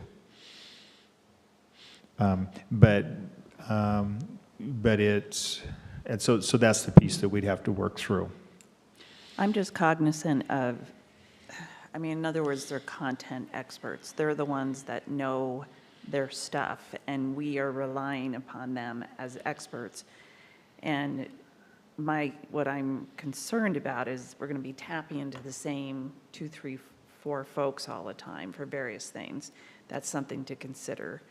And I just think about that on the housing work group, because I do look to RJ quite a bit on various issues and expertise. But, that we could be looking to him or someone on his staff for something else. But, I mean, again, with a fairly small staff, we are putting, we're tapping into them, what could be considered quite a bit. And I just want to be aware of that. So understand, if these things are not in this work group area and drop out, and they have an existing work group, then then those work groups would go away from the staff side, because we're indicating that the priority for work groups is what we've identified as our primary long-term priority areas. So I have, not to dominate the conversation, I apparently have a lot of opinions on this, but in terms of what is in front of us and trying to fine-tune these and weed out some, I have a recommendation that some seem more concrete and easier to maybe go about understanding how to make an impact.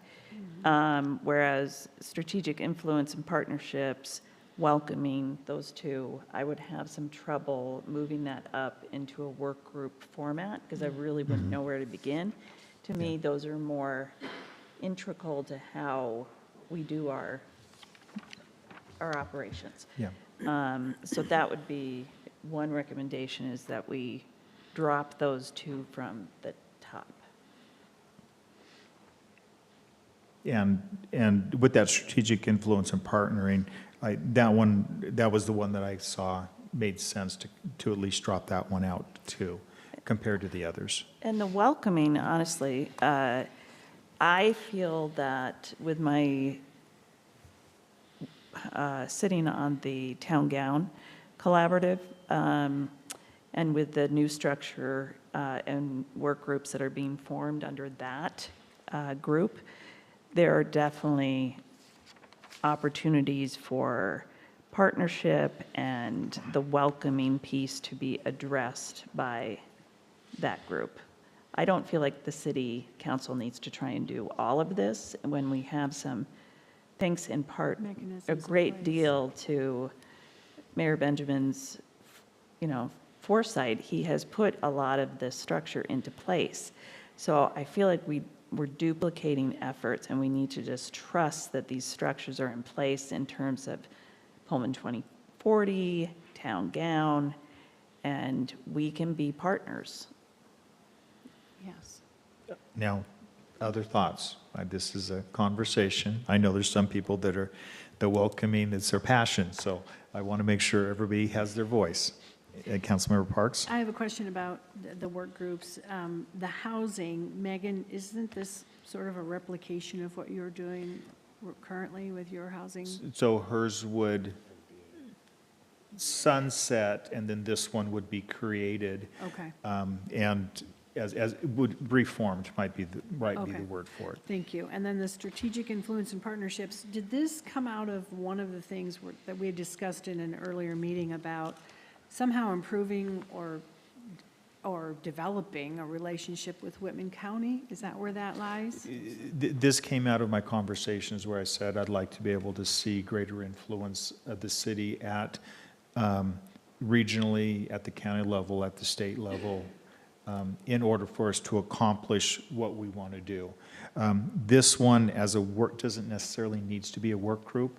I mean, these are efforts that I'm currently working on in order to create, just like the discussion we had on, does somebody want to run for AWC Board of Directors? If so, how can we help support that and make that happen? So if we as a council just said, hey, you know what, a few years ago, we just sat down with the county commissioners and we had a public meeting, we wouldn't necessarily need this particular goal in there, but we would still be able to Yes. make that happen. Correct. For an example, or our AWC involvement, things like that. Okay, And that's where, for example, how I'm working to bring back the regional breakfasts, right. those things. Councilmember Gaither? In terms of the welcoming goal, I recognize and I understand what Councilmember Guido is saying, that there's things potentially happening behind the scenes that we all may not be aware of, that we can put our trust in. I just want to put it out there, and many of you know me. This is one of the goals that I'm passionate about, and I see it as seeking out opportunities for two-way dialogue with all of our communities. And when I looked at the draft, and it said, promote the understanding and appreciation of community connections and cultural and historic diversity through neighborhood gatherings, block and hill parties, educational forums, cultural events, and community engagement. Actually, I think that historic piece was kind of written a different way, because when I was saying it, I kind of talked about it as in cultural diversity, especially those who are historically marginalized. That's why the history is there. I think that's important for us all as city council members to be passionate about, and I think it's important for us all to dip our toes into that. It's about being welcoming. There's a lot of folks who I talked to during the festival on Saturday. They were so happy about the festival. They were so excited. And I saw so many of my other fellow council members there engaging with the community.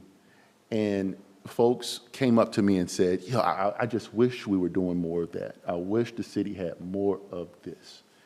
Hill parties, block parties, all of those things. So I recognize that things could be happening behind the scenes, and I want to trust it, but it's one of those things where I think that it's sort of low-hanging fruit.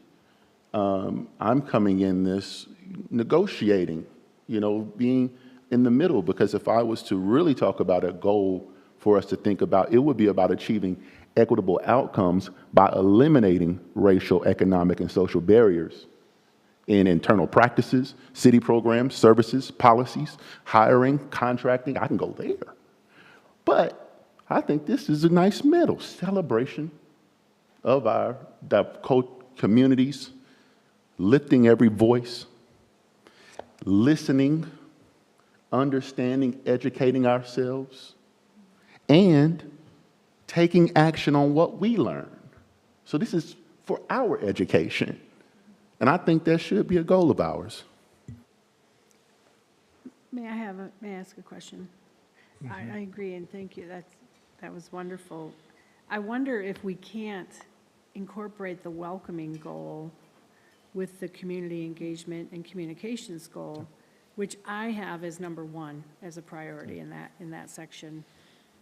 Could we just add that, because they seem to be working toward the same thing but in separate lanes? Can we somehow combine welcoming into the things that Tremaine particularly pointed out, the block and hill parties? Are you wanting to move that up, is what you're saying? So if something is dropped out of the work group, it moves down into the 2-year goal. So it's still in the 2-year goal. Yeah, and that's what I'm not sure which way. I was thinking move welcoming into community engagement, combine those two, but maybe it would be the other way around. I'm not sure.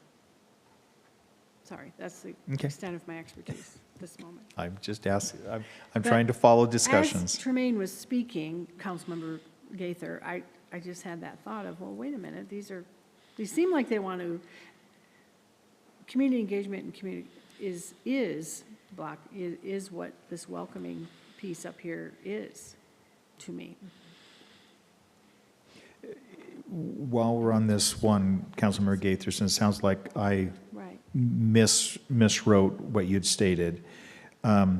Promote the understanding, appreciation, and community connections. Would it be better to say promote understanding, appreciation, community connections, cultural diversity, and reduce historically marginalized through? Is that what you're, I'm trying to get the right words for you. Yeah, I'm not a wordsmith. This isn't one of my strong suits, but I was thinking something along the lines of promote the understanding and appreciation of community connections and cultural diversity through neighborhood gatherings, blocks, parties, educational forums, cultural events, and community engagement. And somewhere at the end, like especially of historically marginalized community members or something like that. Like putting this is important especially for historically marginalized groups. And I think I was excited about this because we included the educational forums. Okay. So cultural diversity and then through especially for, and is it historically marginalized period, or is there I'm not another adjective or? I'm not the wordsmith, so maybe that's not the way to go. And maybe we can get our point across without being so on the nose. So I'm curious to hear other thoughts. And so this is a discussion. What's going to happen is with this discussion, and it looks like we're fairly close to agreeing to finalize, so this would come back into a final form where we could wordsmith a word or two in the final and still pass it on. Thank you. Councilmember DeLira. Yeah, and I just kind of want to amplify my agreement on having the welcoming work group exist. It does provide a sense of accountability that all of the things described under welcoming will be done. So I'm hoping that this welcoming group remains a work group. Councilmember Fajarin. Thank you. I'll just add a few of my thoughts. You know, I'm a simple person. I like simple instructions. So it was my goal to get those work group categories down to 3 or 4. And so just off the top of my head, bypass housing, in-town rail banking, and welcoming based on the latest conversation. And then also what I'm struggling with is just in general, the goal setting has been a real struggle for me because all in all, to me, these are just words on a page. They're lacking clear metrics. I shared this with a few staff members, but I operate in SMART goals, specific, measurable, action-oriented, relevant, and time. And so I hope that these work groups can help establish some clear metrics. And so when we're 2 years down the road and we revisit these, we can see that we were successful in some of them, whether it's with focusing on missing middle housing with housing or housing supply, like Councilmember Guido shared during her presentation. I just really hope that these working groups are able to put together some SMART goals or some clear metrics where we can celebrate success after these 2 years. So, And what we can do is include in the concept of the SMART piece in the overall description, in the cover letter. with a focus Because in the on, cover letter, we reference that the measurable piece, because if you think about what we get provided to us is they're trying to measure, they're trying to show the measurable piece. I agree, and I just feel like it would be helpful for these work groups to establish the measurable piece rather than staff deciding what those metrics of success were, which is how I saw the previous goals setting. Yeah, so operate. if we look at this, so realistically, if we come to kind of where it's at, then this would come back at our next regular council meeting, which is on the next two are canceled, so the next one would be June 11th. So this would come back June 11th to us for final approval. Then what I would work on is with Mike, and Mike's probably going, yeah, Mike's doing the work. I'm just in June working to form the group so that they would actually start in July. And the first task that I would give the groups is identifying what's the concept of it, to then come back to council for council would need to we would draft initial, but then it needs to come back to council for, yes, this is as a direction as a whole the council wants these groups to go, because the individuals within it can't make that determination. It has to be council as a whole. Am I accurate, Mike? That is what you discussed with me in your office, yes. Thank you. Yeah, I just wanted to stress the accountability portion. I think that is really going to be really important, whether that's accountability through SMART goals or whatever metric is used. I really like to place an emphasis on that. Yeah. So I'm hearing a mix right now. So Pat, please, Councilmember Wright. Who are these goals for? Are these goals for us? Are these goals for staff? Are these goals whereby we are measured through the CIP? You talk about accountability. Whose accountability are we talking about? And our ultimate accountability ends up at the ballot box. Yeah, our accountability is to the community. Realistically, the work groups were accountable for really the work that's done in the work groups. The others are going to be a joint. There's going to be stuff that the staff works on and brings to us.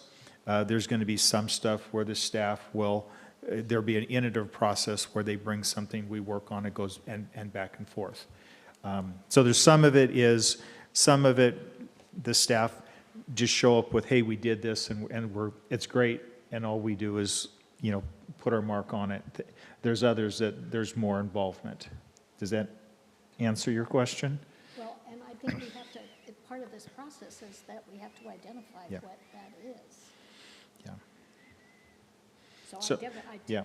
to go where Nathan started this discussion was, I think we need another meeting. I mean, this is too much at 10 to 9.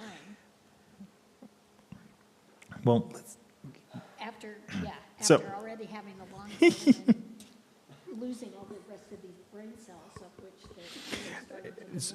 so I'm right now hearing general agreement, at least nobody stood up related to strategic influence and partnerships to keep it in the work group. I've seen that one drop out. Are there any that, and I've seen some where a couple have been referenced back and forth, but I'm not hearing clear from the council to take the rest of them out. It would leave 5 in. If we did 5, that would be, each would be on 2 work groups. Could we combine some of these and still have the integrity of the individual items? So perhaps by identifying something, and I'm just throwing it out there, transportation.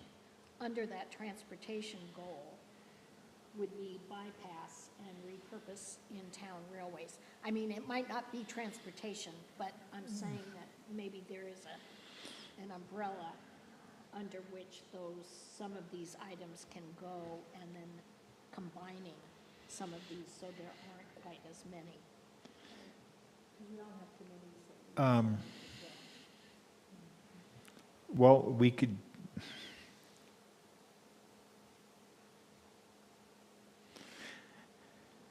it moves it from a specific goal to, it's less smart. Not, I'm sorry, Eric, I saw you laughing. I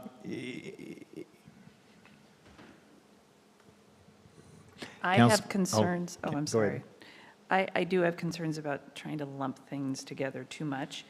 I think the community has asked us to be leaders in some of these specific areas, and I think they have to be made specific. Like, how long have we been talking about a bypass? In-town railways, there is a group of people who feel very strongly about this. I don't know if that represents the whole area of Pullman per se, but I mean, it's certainly, they have been vocal about the desire for repurposing our railways. So I think the concern is that when we start putting these as options under things like transportation, then it weakens it. Councilmember Delera. Yeah, I think what I'm about to say might be unpopular, but I think we really do need another meeting where we're workshopping this, kind of like what we previously done before coming up here, and keeping in mind that it sounded like we wanted to have this done as soon as possible. So I don't know if we could think about having a meeting before the end of May to talk about this more and maybe be able to talk down to the granular level. So I don't know if we could maybe think about having a workshop type meeting like we've done in the other previous times. Well, not before June. And part of the things you also understand is that the longer we push this out, it affects then the budget process. And so at some point, we're up against that. Since the budget needs to be formed based on our goals. Now, let me ask a question.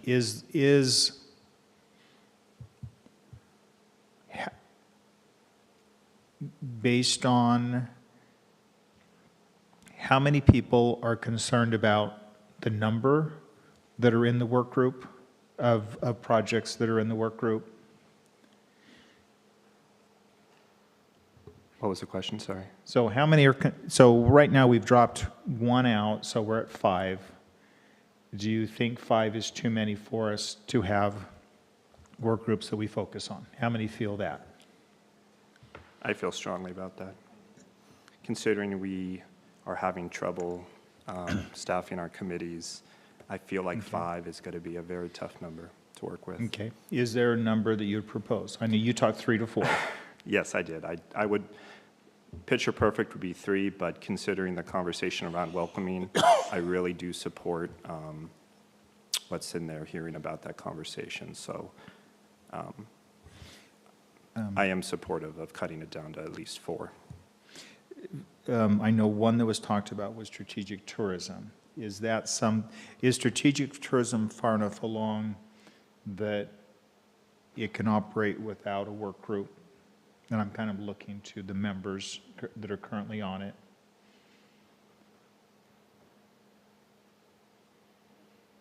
And the question is, can it continue without being a work group? Right, so instead of it being a work group, instead we take it out of having a monthly meeting around it, and it drops into the lower goal, and it's something that's Mike's. Yeah, I'm just trying to follow, because I thought I heard, okay, don't have the meeting for the strategic tourism work group and drop it down to here, but have this other meeting about it anyway. I was trying to figure out what the gain was. No, I'm not talking to LTAC is unique. LTAC is a commission. This is a strategic tourism work group.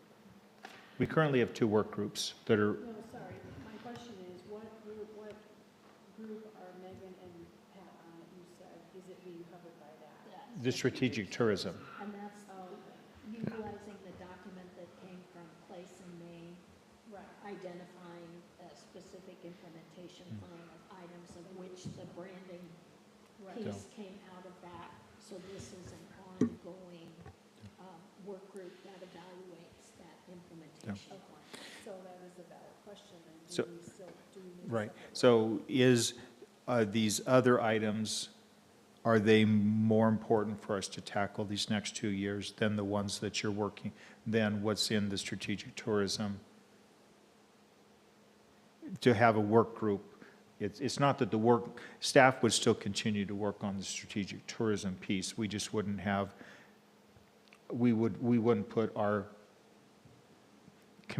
committee time and effort into it. Well, but I don't know that the strategic tourism work group is a good example here, because that does involve other community members and other groups such as WSU, the Chamber, Tourism.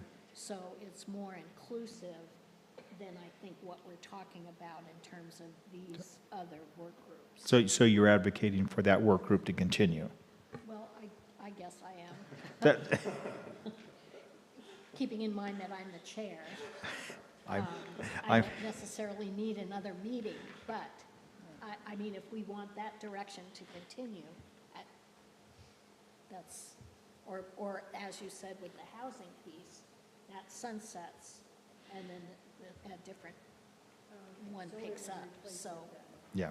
You wouldn't have 2 concurrent things, this would replace what you're doing right now. And so that was part of my earlier question about who are the participants in these work groups. So do we get outside entities involved? And So- it just opens up a whole different Okay, thing. so as a council, as a council, you're setting what this is, and I hear, I want to go back to the number in the because if it's a number that says, rather than the 5 that we're at, we want to have 4, then I'm going to ask for a vote, and based on the vote, we're going to determine what's the least important one, and it'll drop out.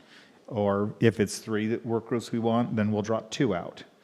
So with that, Councilmember Weller? So, just real quick, if we already have a housing work group going on, and we already have a strategic work group going on, why do why do this? Why not just drop housing? It's already going on. Megan's got that. It's on fire. No, we need to change the work group from one council member on it to 3 on it Why? because of the design of the work groups. But If only one council member on it, then it becomes a council member directing as opposed to a subset of the council working on something to bring back to the council. so It's something I feel very strongly on this one. So, but it's already been working, and then I just don't see why switch something if it's already working? And it's the same with the strategic. If it's already working and Megan's making headway on it, it seems switching midstream is just, I would want more council members on each of them. Because there needs to be a diversity of voices on the council as a part of moving it forward, not just a single council member. And that's the nature of, if you look at work groups within cities, that's the nature of it. It's not one council member leads them. It should be a diverse. And I wasn't a part of setting it up, but it's one of those things I feel is very important that we have that diversity, because it also means that one council member is not out there by themselves, but they know there's a support of a significant, though not majority, of the council in the direction that they're trying to move. I think we need to have a better understanding of exactly what the purpose of these work groups are, how they're going to be structured, and we're not able to do this here. We're just getting bits and pieces of, what these are, and you have a specific goal as to what you want to see these, but I think we need to flesh that out a little bit more. I don't think we've got a good, clear understanding of, I understand the purpose of the work groups, but what are the roles and responsibilities within these work groups, and what is the desired outcome? Not just that you're going to come back to council and report to council, and then council is going to, do their thing. I think I at least need to have a better understanding of what's involved in these work groups. The first one related to bypass is to advance the downtown freight and transportation bypass. Right, no, The housing is developed and advance the long-term attainable. I mean, is there? How is that implemented, I think is what she's asking, by whom? Oh, excuse me, I'm sorry. Thank you. Is that correct?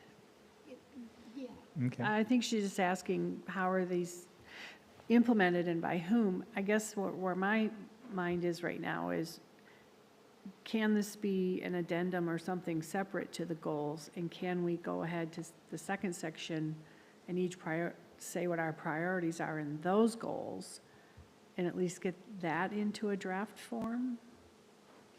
Or What I'm trying to do is provide direction to staff of what are our priority goals, because one of the concerns that I've heard is with our last set of goals, the goals were so long that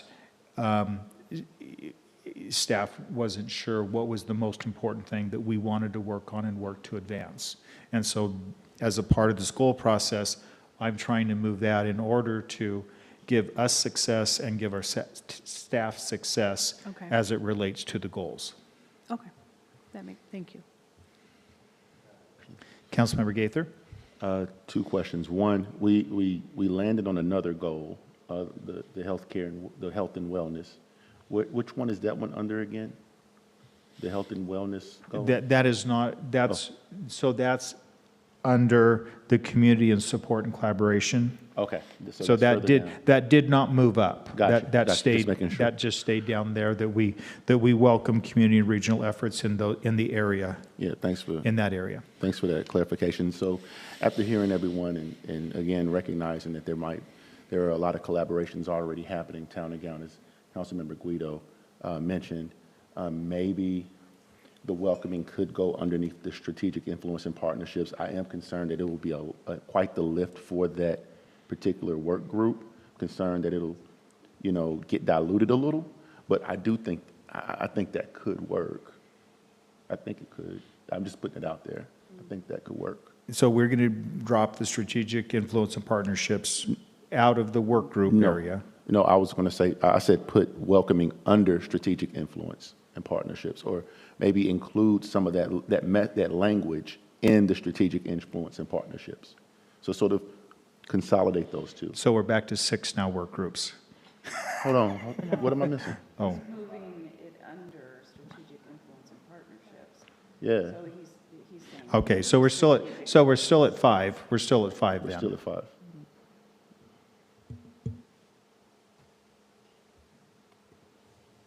And speaking to your point about just kind of how do we put these Yeah. together, I can tell you that I have been kind of out there on my own trying to figure out how to put this housing group together, and I didn't receive a lot of direction.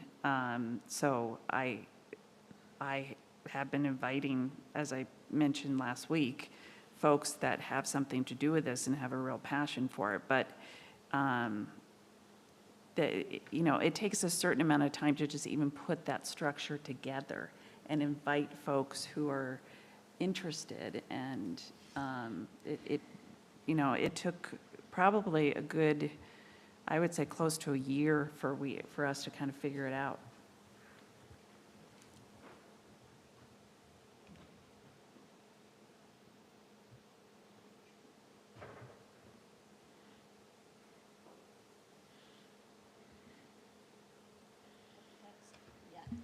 That's kind of where I am. We need to have a clear understanding of how we're going to put these together. And, I mean, this is a new process, but we want to do it right the first time. We don't want to have fits and starts with it, and, well, gee, let's try this, well, that didn't work, so let's try something. I think we need some clear structure and agreement as to how we want to move forward with this. And again, the composition of these work groups and who's, you know, I mean, it's got a whole structure thing involved with it. So I'm just going with your process piece. Yeah, and Mr. Mayor, you know, I admire what you're trying to do here with the work groups, and it does add a lot more emphasis on certain, you know, things that we're trying to do. But it is a very new process. And I think we're all struggling with exactly what that is. And I think, and correct me if I'm wrong, because you're the one that's more knowledgeable on this, but our role as a council is to set council goals, correct? That's our role. And, you know, so I want to be able to see what the method, you know, the method that you're talking about, because I do feel it adds an extra oomph to getting things done. But I do feel, as far as our goals as city council goals, that's our role, to be saying, these are our goals, and dealing with the work groups at a different time. So correct me if I'm wrong on our roles and responsibilities.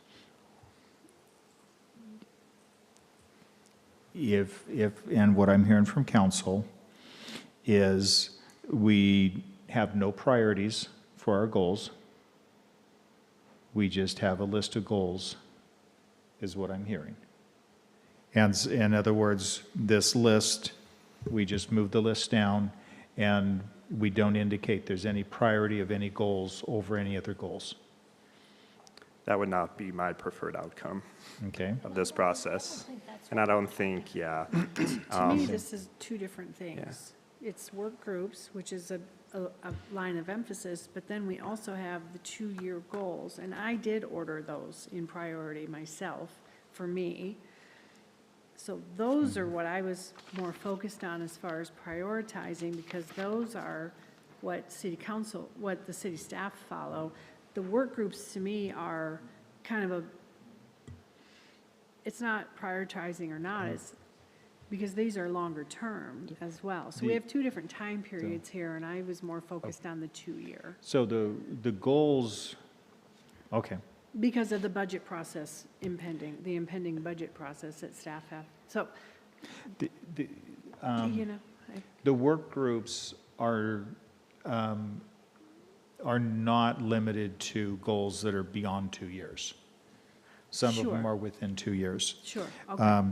If, my concern is that I feel that we need to message, I feel that it's important for us to message to staff, what are our priority goal, you know, if we give staff this long list of goals and tell them, go do them, then they just cherry pick which ones they want to do. No, I don't know about that. No, Do you no. see though that With all due respect, on behalf of my... I pull back, I pull back. They pick, but cherry pick is an improper term, so we can't delete it from the record, but they will pick, they will work on goals, which they will work on goals that they perceive are the ones that we feel the ones we should be working on. And then sometimes they will then bring goals to us, this list, and then we're like, well, why didn't you work on this other thing? And they're like, we thought with what you communicated, this is what we thought was important. So I was trying to more clearly communicate to our staff what are the ones that, for the city council, are the important goals. I mean, these are critical things that we want to make forward on. If we want to say they're all, I mean, how do we prioritize? I guess would be the other way to do And it. that's what becomes the priority. I mean, we've got all these items that are goals. Right. And priorities are putting them in order of importance. So essentially, we could have all of these, however many of them. Would you like, And then prioritize them, and then the ones that end up in that priority order as we determine, those then become the goals, the prioritized goals. Right. Jump in here, Eric. I just feel like we spend a lot of time talking about process and then talking about redoing the goal setting, which we've already spent 2 sessions doing. Three, including this one. 3? There seems to be an ongoing conversation on priority, and then also ongoing clarification regarding how these work groups will be handled. Are we going to be able to answer those questions by the end of tonight? And if not, then I'm actually prepared to make a motion for a special meeting so we can talk about this. So, Councilmember okay, Pratt. just one more try at Parks. pass at this. The work groups, okay, that's long-term visioning, things that are not going to happen. Well, the first 3 will not happen. Never mind. Some of these won't happen the next 2 years. My brain says, let's do short-term and long-term. The short-term, we prioritize for the staff because those are, to me, the action items for the staff, for their budget process. These long-term goals are important, and we can create work groups independently, and we can prioritize that. I just don't know if, it seems like, too, a lot for the staff to digest with having all of this. Do you know what I mean? I think that the work groups, I love the idea of work groups, and I do. I'm just not sure if that's where we should be spending all of our time. And the staff is saying, what's important to you? Is it communication? Is it staff support? What is it? Well, that's the second list.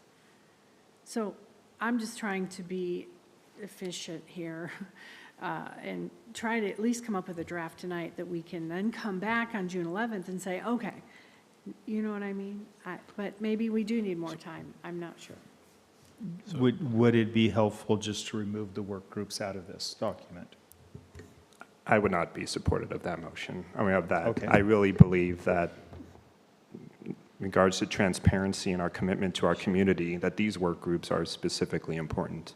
So Yes. I'm not advocating for them to be removed. When we're talking about priority of goals, to me, that is the second group for the staff. To me, that is the second list, starting with city department visioning. this is more, the work groups are more of a emphasis that we as council address in the form of work groups. I don't know.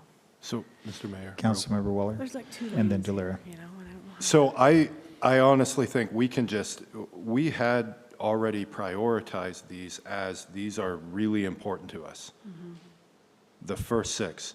Now, getting into how are we forming these work groups and this sort of stuff, I think that can be left to another time. I think that can be left to later. Correct. But the rest of this, I feel like we can pass this and just say, yes, okay, we are going to look at these work groups at a different time, but these are priorities that we are looking at. And, you know, I am glad that those are determined, as we had already discussed. That's what I think we can just pass it as it is and then to talk about the work groups at a different time. Councilmember Delira. Yeah, and I'm trying to figure out where is the pain point and where we're trying to decide in the work groups. And it seems like we're talking about how the work groups will function, but it sounds like we're also trying to figure out the number of work groups still, which I don't think we've come to an agreement on what those look like and how many. And I know we were about to do a vote on something, which I need to be reminded of about what that is. But to me, I don't think it's a big deal to have 5 work groups and where council members are a part of at least 2. I honestly think that 5 work groups are okay. Okay. Based on what people said, what if we were to just make a change in the heading where it says the following are long-term city council priority areas, period? Yes. No, just priority areas. Are we happy with all 6 of them there, or?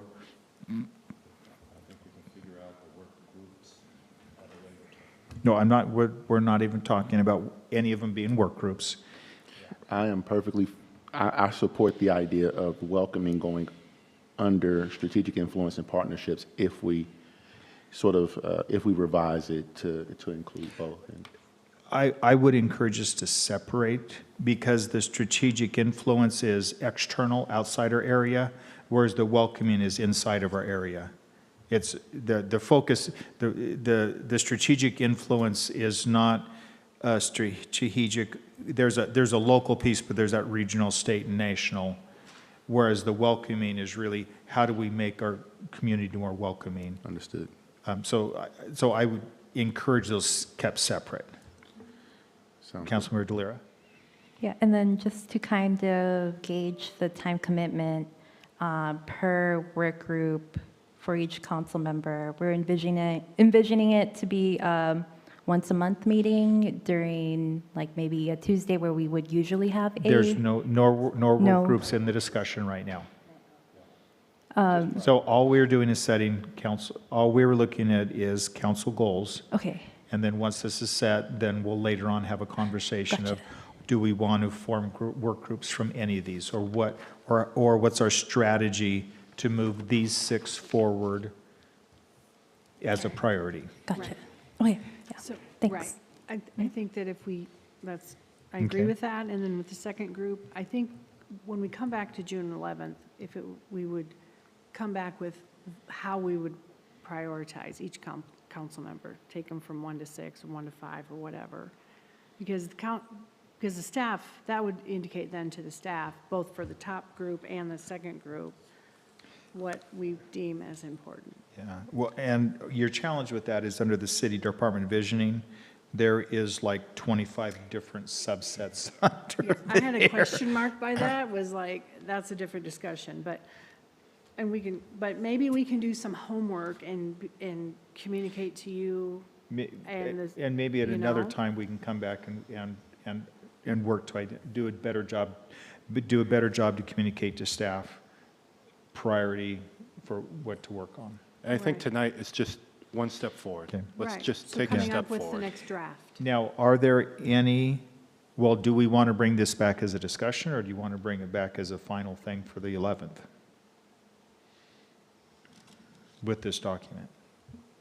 I feel like we've had a lot of discussion, and we've determined this through work groups, and we need to move forward. Yeah. Mm-hmm. And we'll have the other discussions about work groups and so on and so forth at a later date, Okay. in my opinion. The one question I do have is, if we look down at the 2-year goals, are there any that you feel are more administrative than actually goals? And what I would look at is, under the community engagement communication, the expand the city website to include a fact page and the link. I mean, that looks more as administrative than a goal. Yeah. So I'd propose taking that out. Okay. I'm not sure on city department envisioning just how the city council would develop and implement the financial strategies. That, to me, seems like, So I- develop, I'm sorry, I no, cut you off. go ahead. So under that, develop and implement the financial strategies necessary for sustainable funding, what's that something where I would propose that Jeff, in all of his free time, would actually work over the course of the next months to educate council on what are options as it relates to additional revenue options. So as we look at this, develop the financial strategies for sustainable funding, are there revenue options that we're currently not utilizing that as a council you want to utilize in order to provide that sustainable funding for what we want to accomplish? So that's more learning about, we would No, not you would develop it. no, you would then, it would be codified or ordinance. Since it's a 2-year goal, this would be directly related to budget, so we would be producing items budgetarily to meet that piece of the goal. So it definitely has a staff piece, but it certainly has a council piece. Okay. Thank you. Any others? Can Mike? I bring up the empty building ordinance? Again, that's on the June 11th agenda. That's the empty building one? Do we want to remove that off of our goals, since it is actually coming before us, before we would be passing this? Okay. Yes. Thank you. Either that, or it'd just be a quick check is done. Well, there's something to be said for, getting what accomplished right out of the gate, so I agree, but I think the 11th is a presentation, because we have some new council members since this was last discussed, and then looking for some direction, but it is Okay. on the agenda for the 11th. It may not be a final item, but RJ gave me a nod, so I think I'm on the right track. Thank you. Okay. 311 system more administrative than what we would be.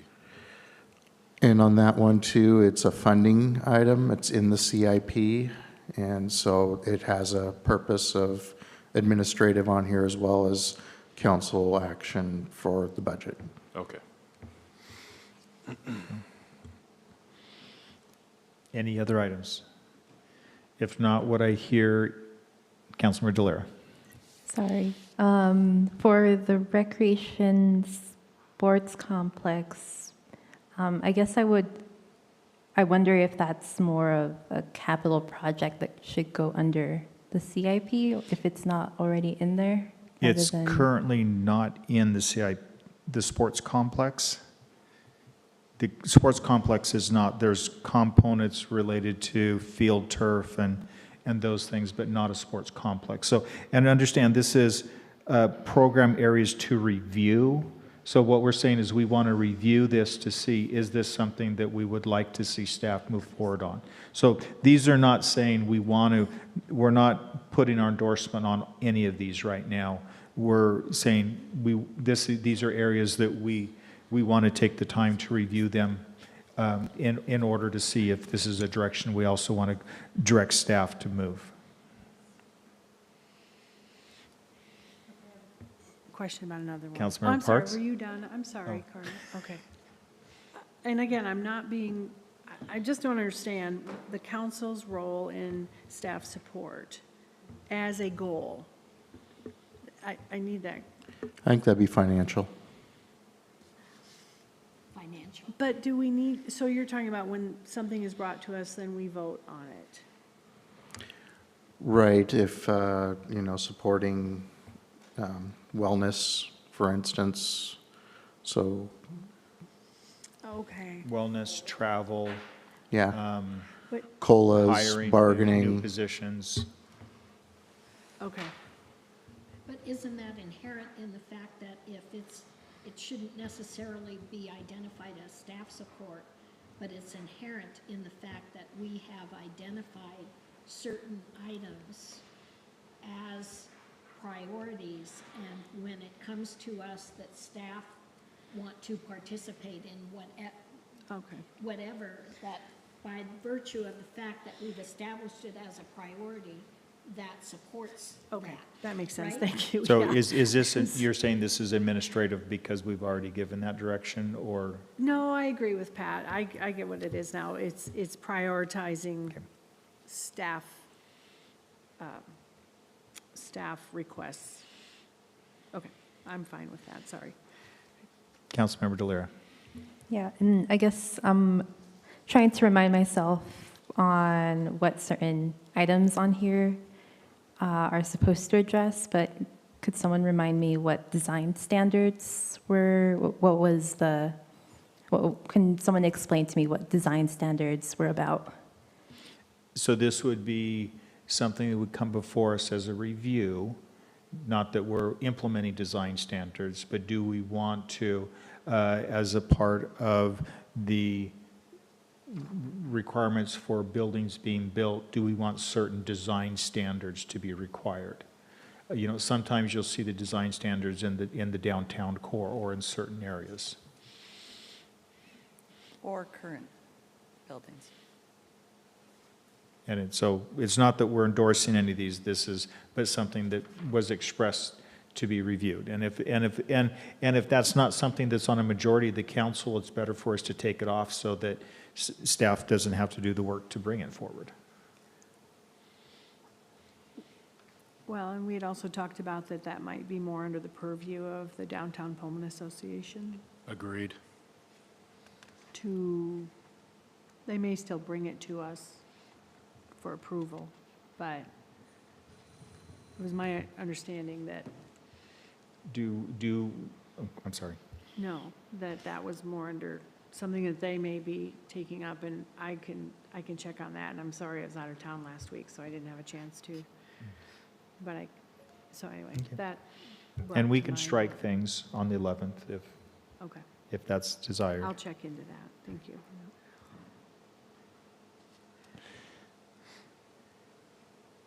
I'm looking around the room, with what we've come up with, do you feel comfortable bringing this back on the 11th with a final document? They'll have the cover letter. That'll be the final one for approval. Obviously, there can be some slight changes made to it. If we're going to do significant ones, then we'd want to push it back again. Councilmember Fitzgerald. Thank you. I know that our goals and accountability was tied to those work groups, so I just hope that language remains the same when it's presented next month. The language under them?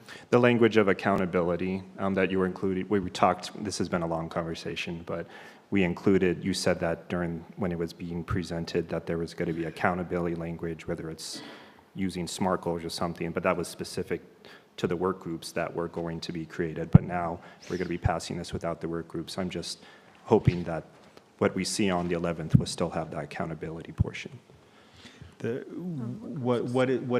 What's in the cover document is going to, it's going to talk about and help explain to the community that these goals then drive the priorities as it relates to the CIP process, the priority as it relates to budgeting. And we'll be discussing work groups later on. Yeah, yeah, I realize, yeah, I'm just reiterating that I feel like that's an important piece in this conversation is the accountability. If it's SMART goals, then it's SMART goals, but. Okay. Okay, with that, there's no new business to come before us, so I'd entertain a motion for adjournment. Move to adjourn? Second. All those in favor? Aye. Any opposed? With that, we'll be back on June 11th. Thank you for your time.